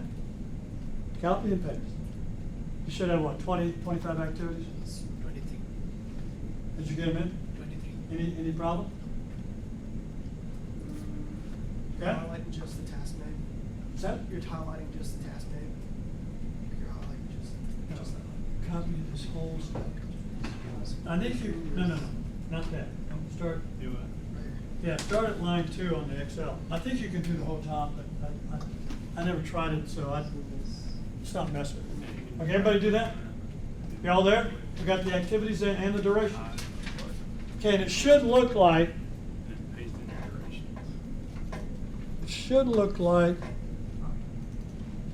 that. Now, your bars look different, but this is what it looks like, right? Everybody with me? All right, again, I didn't get rid of that, so let me get rid of that on this one. Hide that. Hide the column. All right, so we're now at a point where you can format all these bars, okay? And here's where you need to be careful. With MS Project, to format bars, you go to Format, Format again, and you get 2 choices here. If you pick the bottom, it's going to format every bar. In other words, if you select Task, it'll format every task bar. If you pick Bar, it'll only format what you picked. You start doing it, it starts overriding the system, which means once you start highlighting a bar and working with just a bar, you're probably getting into trouble. You probably can't undo that, okay? So I suggest you always stay with bar styles, which means now you're going to format them all, okay? So you should be on this screen. Now, your task bar, if you put it up there, it doesn't look like that, right? It looks solid, right? Yeah. All right. The way I changed that, and again, you got to be thinking about this. If you're going to print schedules in color, it doesn't really matter how much you format the task bars, because when you format the critical path, it'll stand out. If you're printing in black and white, you've got a built-in contrast between critical path activities and the bar itself. And that's what I did with the selection. Let me show you how I got there, okay? So you got the task selected, you come down here and look at bars.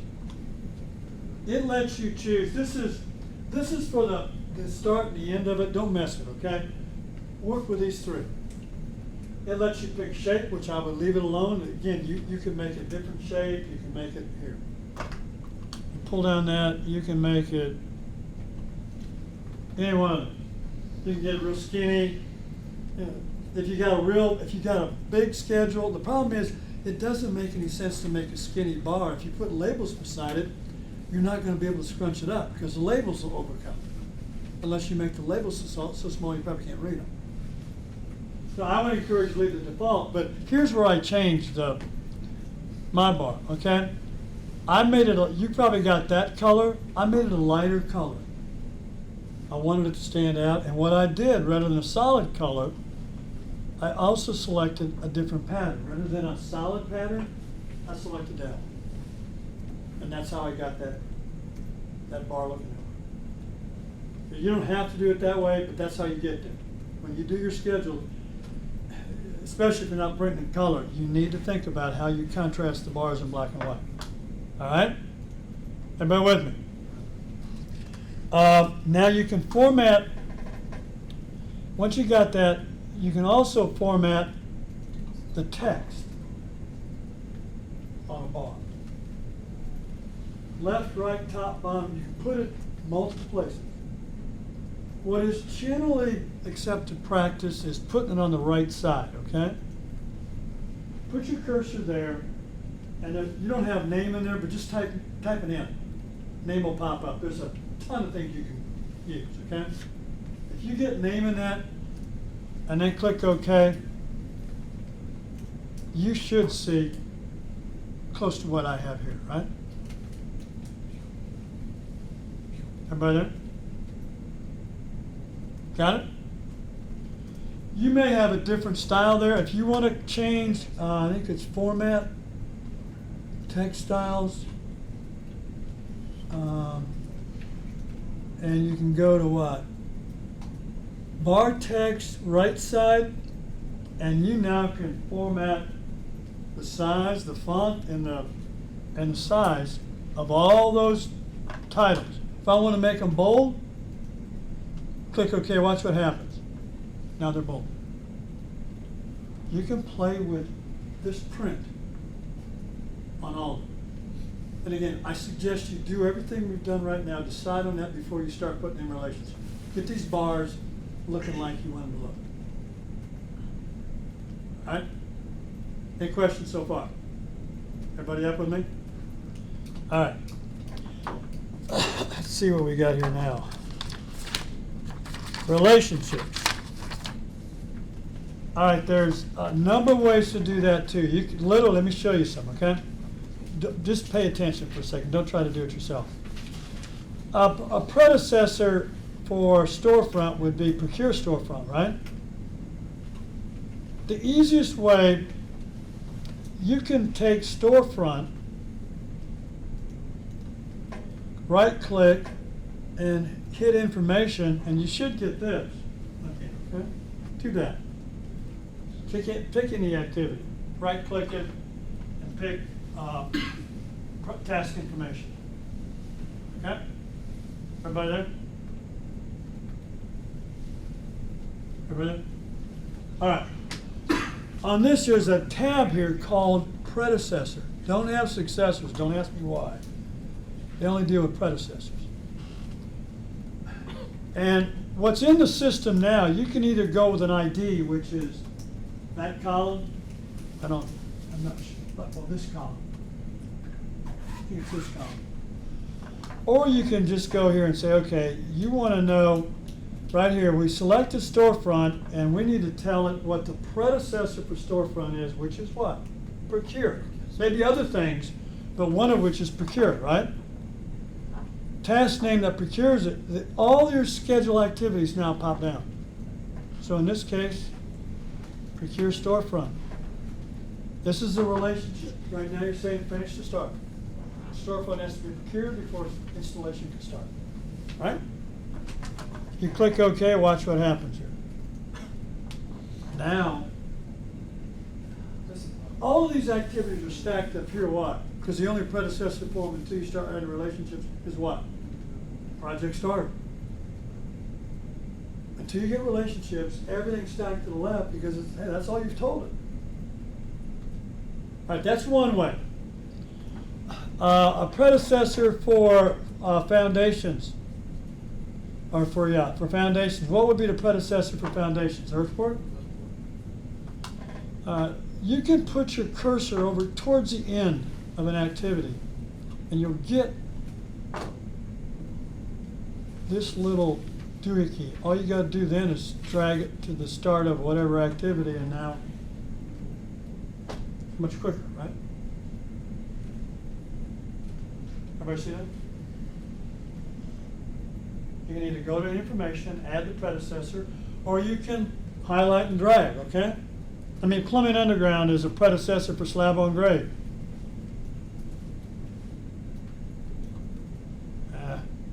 problem with that, sometimes you wind up dragging it. It's a little, you gotta be careful.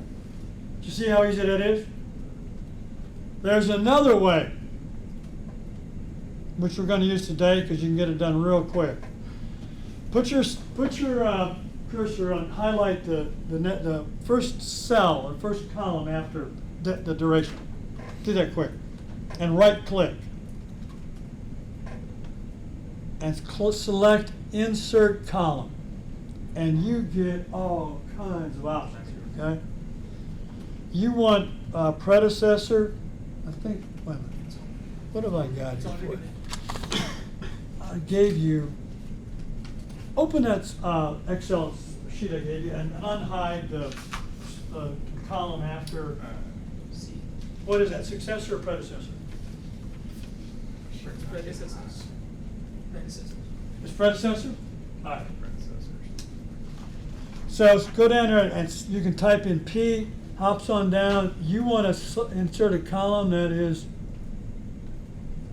right here. Okay? Right with me? Now, if you open that column on the Excel sheet, everybody know what I'm talking about? Unhide the column next to the duration. Unhide.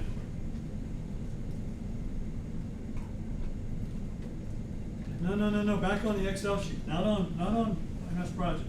That Excel sheet I sent you, where you copied the durations and the activity from, open that column, what do you see? Predecessors.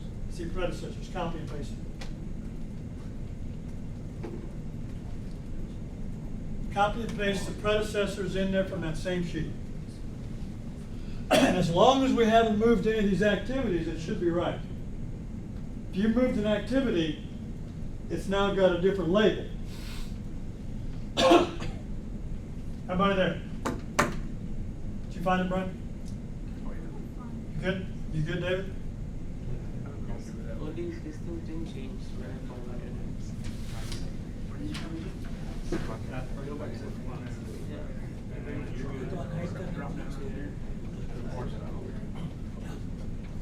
I think you got messed up. I changed all of these. If you did it right originally, you've got something that looks just like this. Okay? I think David's actually put some constraints. You've done something wacky. You need to go back. When you've done all that crap in there, you've done something you shouldn't have done. If you didn't save it, now you've got to go all the way back to the start. Okay? All right. Who got here? Who's all there? All right. So now we've got what? Now you can move bars wherever you want, and these tags will stay with them. Okay? All right? So what I'm saying to you, you could take an Excel sheet and you could write down your activities, you could write down your durations, and you as a team could sit down and say, okay, what are the predecessors for this activity? And if you put it in the same style as this, commas, no space, you can copy and paste everything at once. You can put all three of these in the schedule one time. All right? And I would suggest, that's not a bad way for you all to do it, because that way you can all sit around and decide what truly are predecessors. And if you have one screwed up, once you put it together, you'll start seeing, hey, wait a minute, we forgot this one, yada, yada, yada. All right. Now, you want to organize this, okay? I'm going to show you the shortcut. It's not as robust.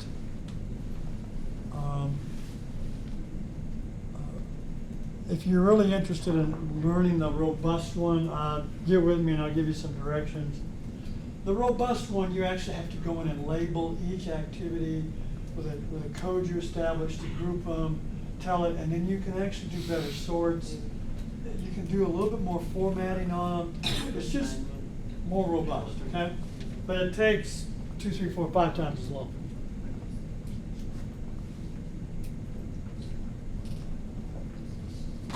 Is somebody out there? Somebody wants to get in. All right. First thing you need to do. is you have to decide what groupings you want. If you want to organize this, I suggest to you that for your development program, you probably have pre-development, you probably have financing, you probably have construction. You may have, there may be 3 or 4 groupings. And it's much easier to read that if you develop. And this one, it's a construction. I would encourage, and I think the one I showed with you, what do we have? We got site work, structure, enclosure, and interior. Those are the 4 groups that I used on this when I set it up.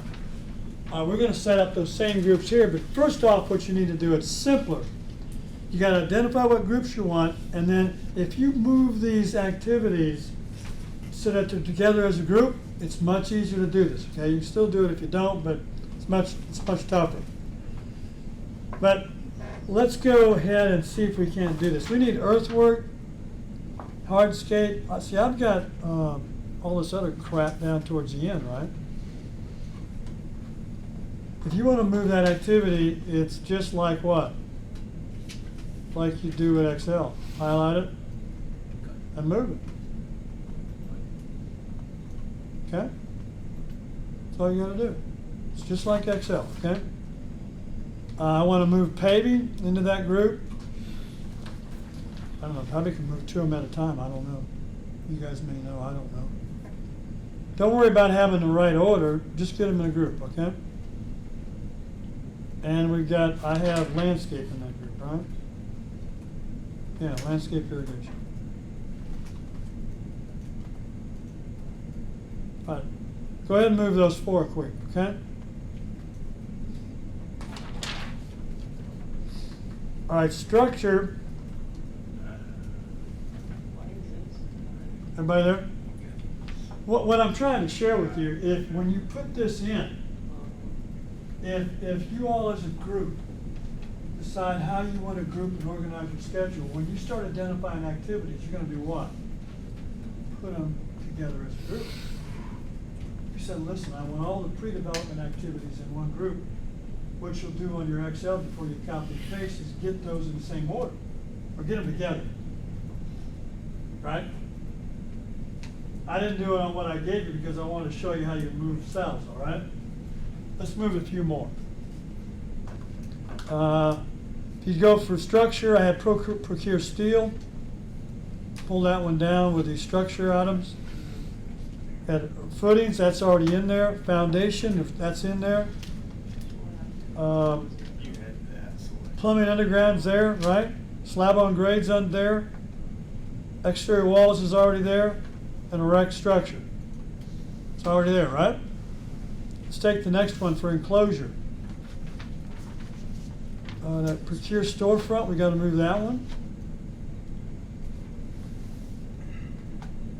Where do we leave off here? Yeah. Erect structural steel, okay. We got framing and sheathing, that's already down there. Membrane roof, I already got some of these in order. IFAS. Stone veneers in there. Well, let's move up stone veneer. I don't know where that's going to wind up being. Storefront, that's there. IFAS is there.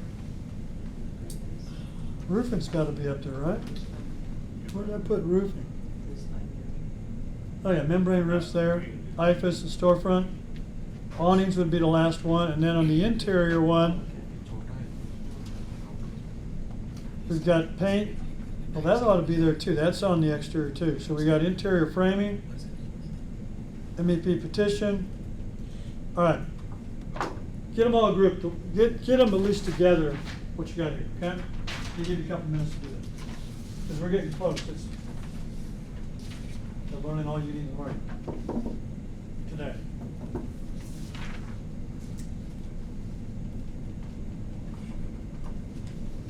Everybody with me? All right. All you got to do now for this organization is this. This is your first group, right?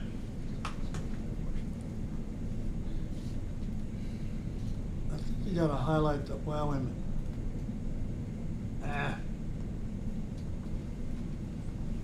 You can highlight Is that all you gotta do? There you go. You come on, put a summary task in. Yeah. Yeah. And all you do, highlight what you want to do and click summary. It's moved those 4 tasks over, and now you got to put a title in it, what this group is. And it's what, site work, right? You know what we decided?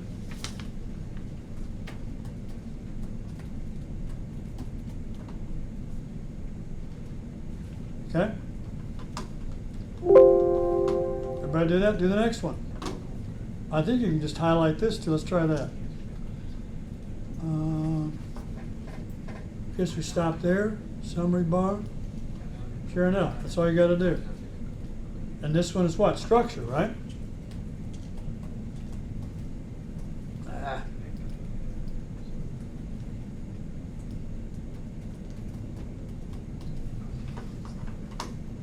See how easy this is? Come down here and highlight those. Ah.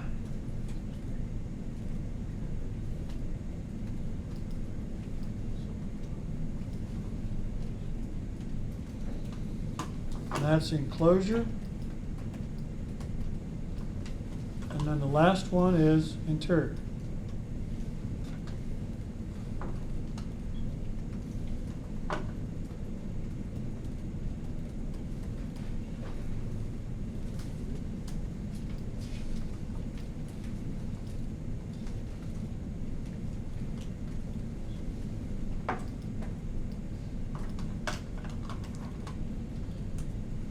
All right, everybody with it? Tell me when you're there.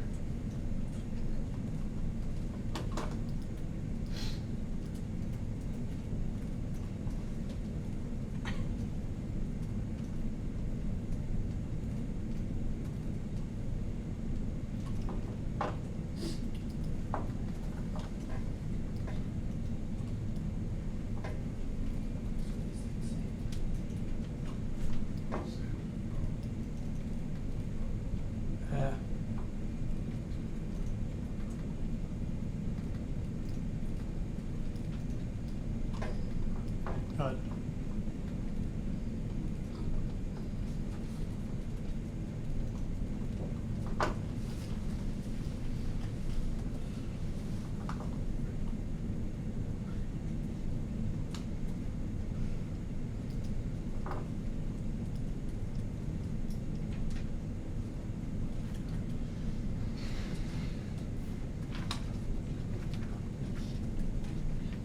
Is everybody there?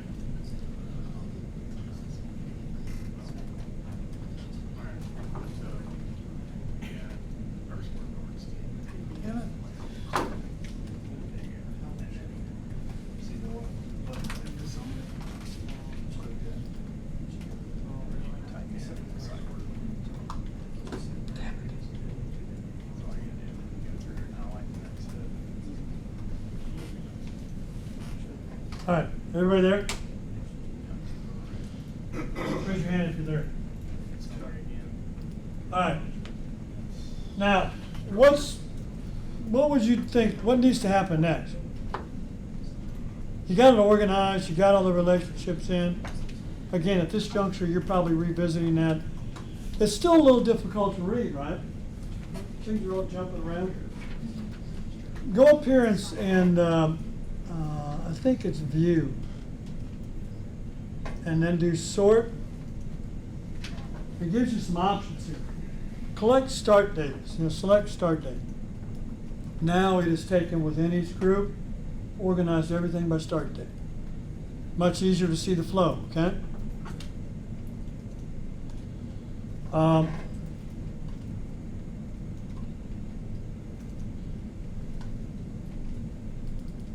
Before we go any further, right-click on the time scale and click on zoom, and you should see this. Select entire project and see what happens here.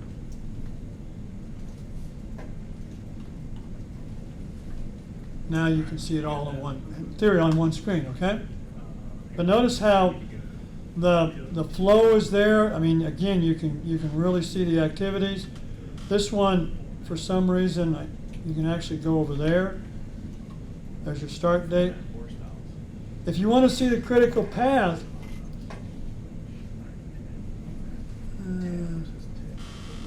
probably format. Click format and select critical path, check it. Now what it's done, everybody get red there?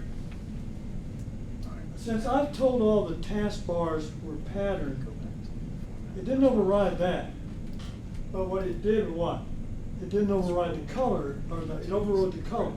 The default here is critical path is red. Now if you want to change that, go back to format, which you should, bar styles, and go down until you see critical path. Right, select that and change that from a pattern to a solid. You can change the color maybe to a brighter red. Click OK. Wow, now you got it really visible. Okay? Everybody got it? We got one step left, okay? All right, we got it sort of like we want it. Now we got to print it. Here, what you got to do here is select File, select Print, and you'll get this. Okay. First off, the reason it's showing the whole project, I said you can print a section, you can print a date, whatever. You can do whatever you want. You need to make sure it says print entire project, okay, for starters, all right? Number two, what's on here you can get rid of? Does this do you any good? It really doesn't for the schedule. Go to a page setup and go to footer, or go to legend, I should say. You'll see this. Select none. Hit OK. You get rid of it, okay? Now it still doesn't have titles, right? Or names or whatever. Again, you can go to page setup. And let's say you want to put a header on it, and you want to, and this is just like Excel. You want to say Seneca Retail. You get done with that just like with Excel. If you want to make it bold or print, hit that. You can make it, whatever size you want. You can make it bold. Again, it's very similar to Excel. Click OK. You can also then do with a footer. It's automatically, this is a default setting. It just goes there unless you take it out. Let's take it out. Go to the footer, take the center, get rid of this. If you had multiple pages, you'd want that. Let's go to the right. Let's put our name in there. Type your name in if you wanted to do that. And then below that, if you want to know the date of the schedule, you can put an automatic thing in. I think, yeah. That automatically will put whatever date you're publishing this in. Okay? Now click OK. And now you've got a title. You got three, up top and down below, you've got three panels you can format. It's your shot, okay? You may want to have something, you may want to put what the schedule is, maybe project schedule. You can put that in the center one. You can play around. Again, just like Excel. Now the other thing I would suggest you have an option of, most of you can print on legal. So again, you can set margins like that. View, you can set, right now it's set up that whatever you're showing for columns on the front sheet, that's what it's showing. So let's say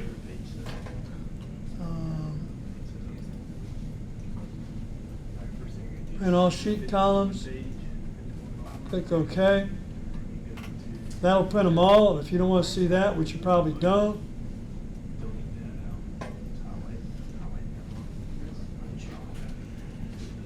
and again, the default setting is set up. If you go back to the here, if it's anywhere on this, it doesn't print it. If you open it up, notice if I want to see days, if I pull that back past that line, now watch what I see.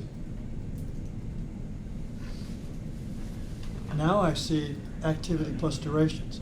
If I wanted to see predecessors for whatever reason, I gotta uncover that column, okay, that's the default setting. I'm still looking at this and I don't really wanna see those numbers. I don't know how to get rid of them, but, so what I've always done is I hide them by pulling them, okay? And I hide everything to the left, because I don't want to see that garbly-gunk. So now when I put it here on, all I see is my activities, my durations. I can shrink that column too, to make this cell, I could make this smaller print.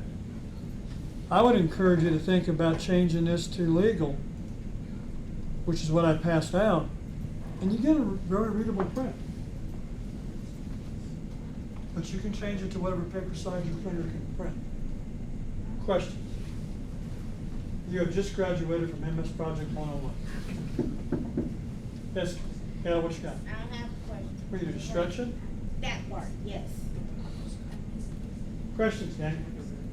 How'd you get the numbers disappear like the 1 through 27? I pulled, what I did, all I did was pull that column. Let me show you.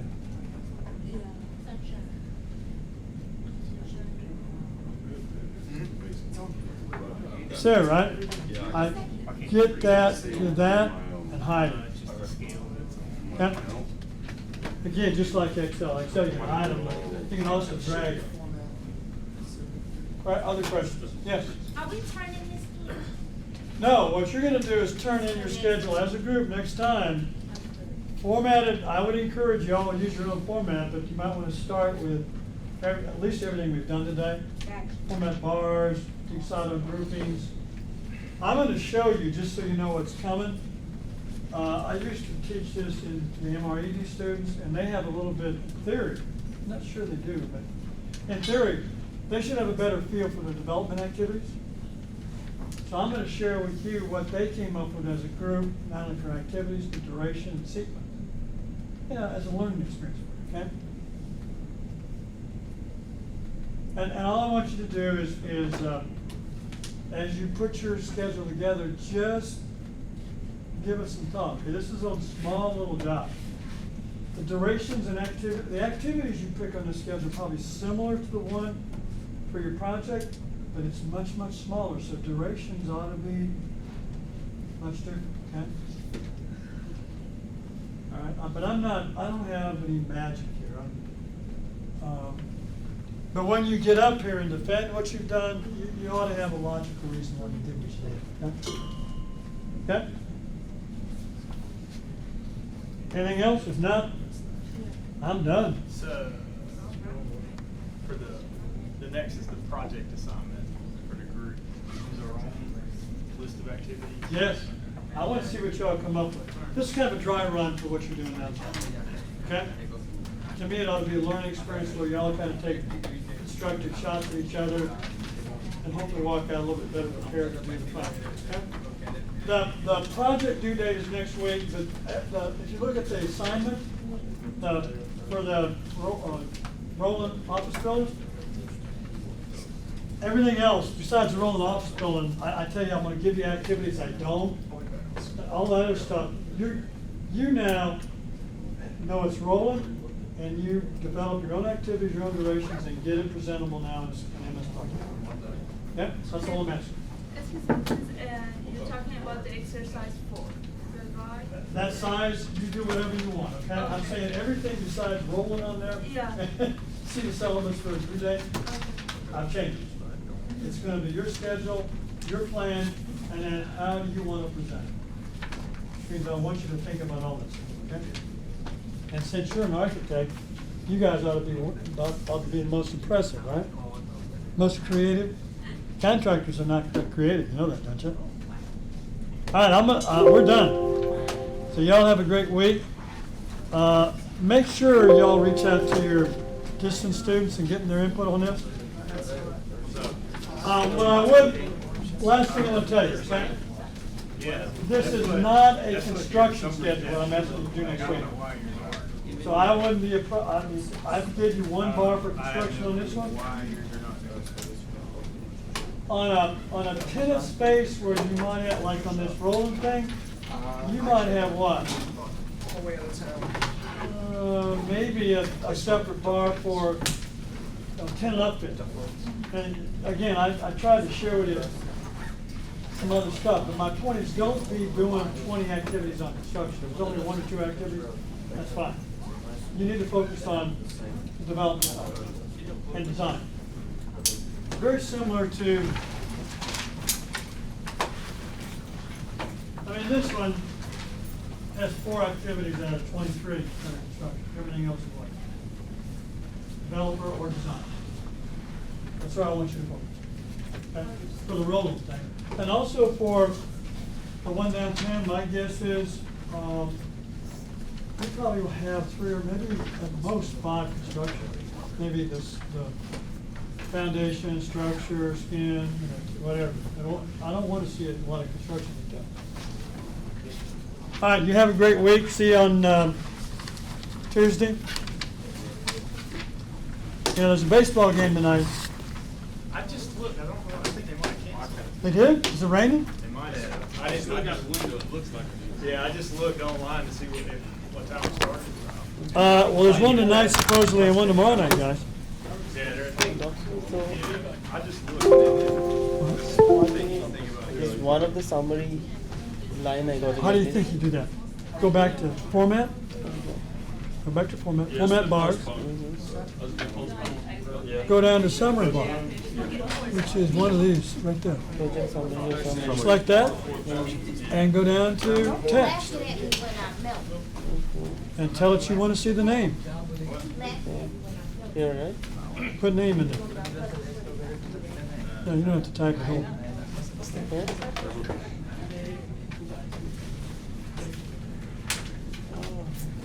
No, what I'm saying is, What do you want?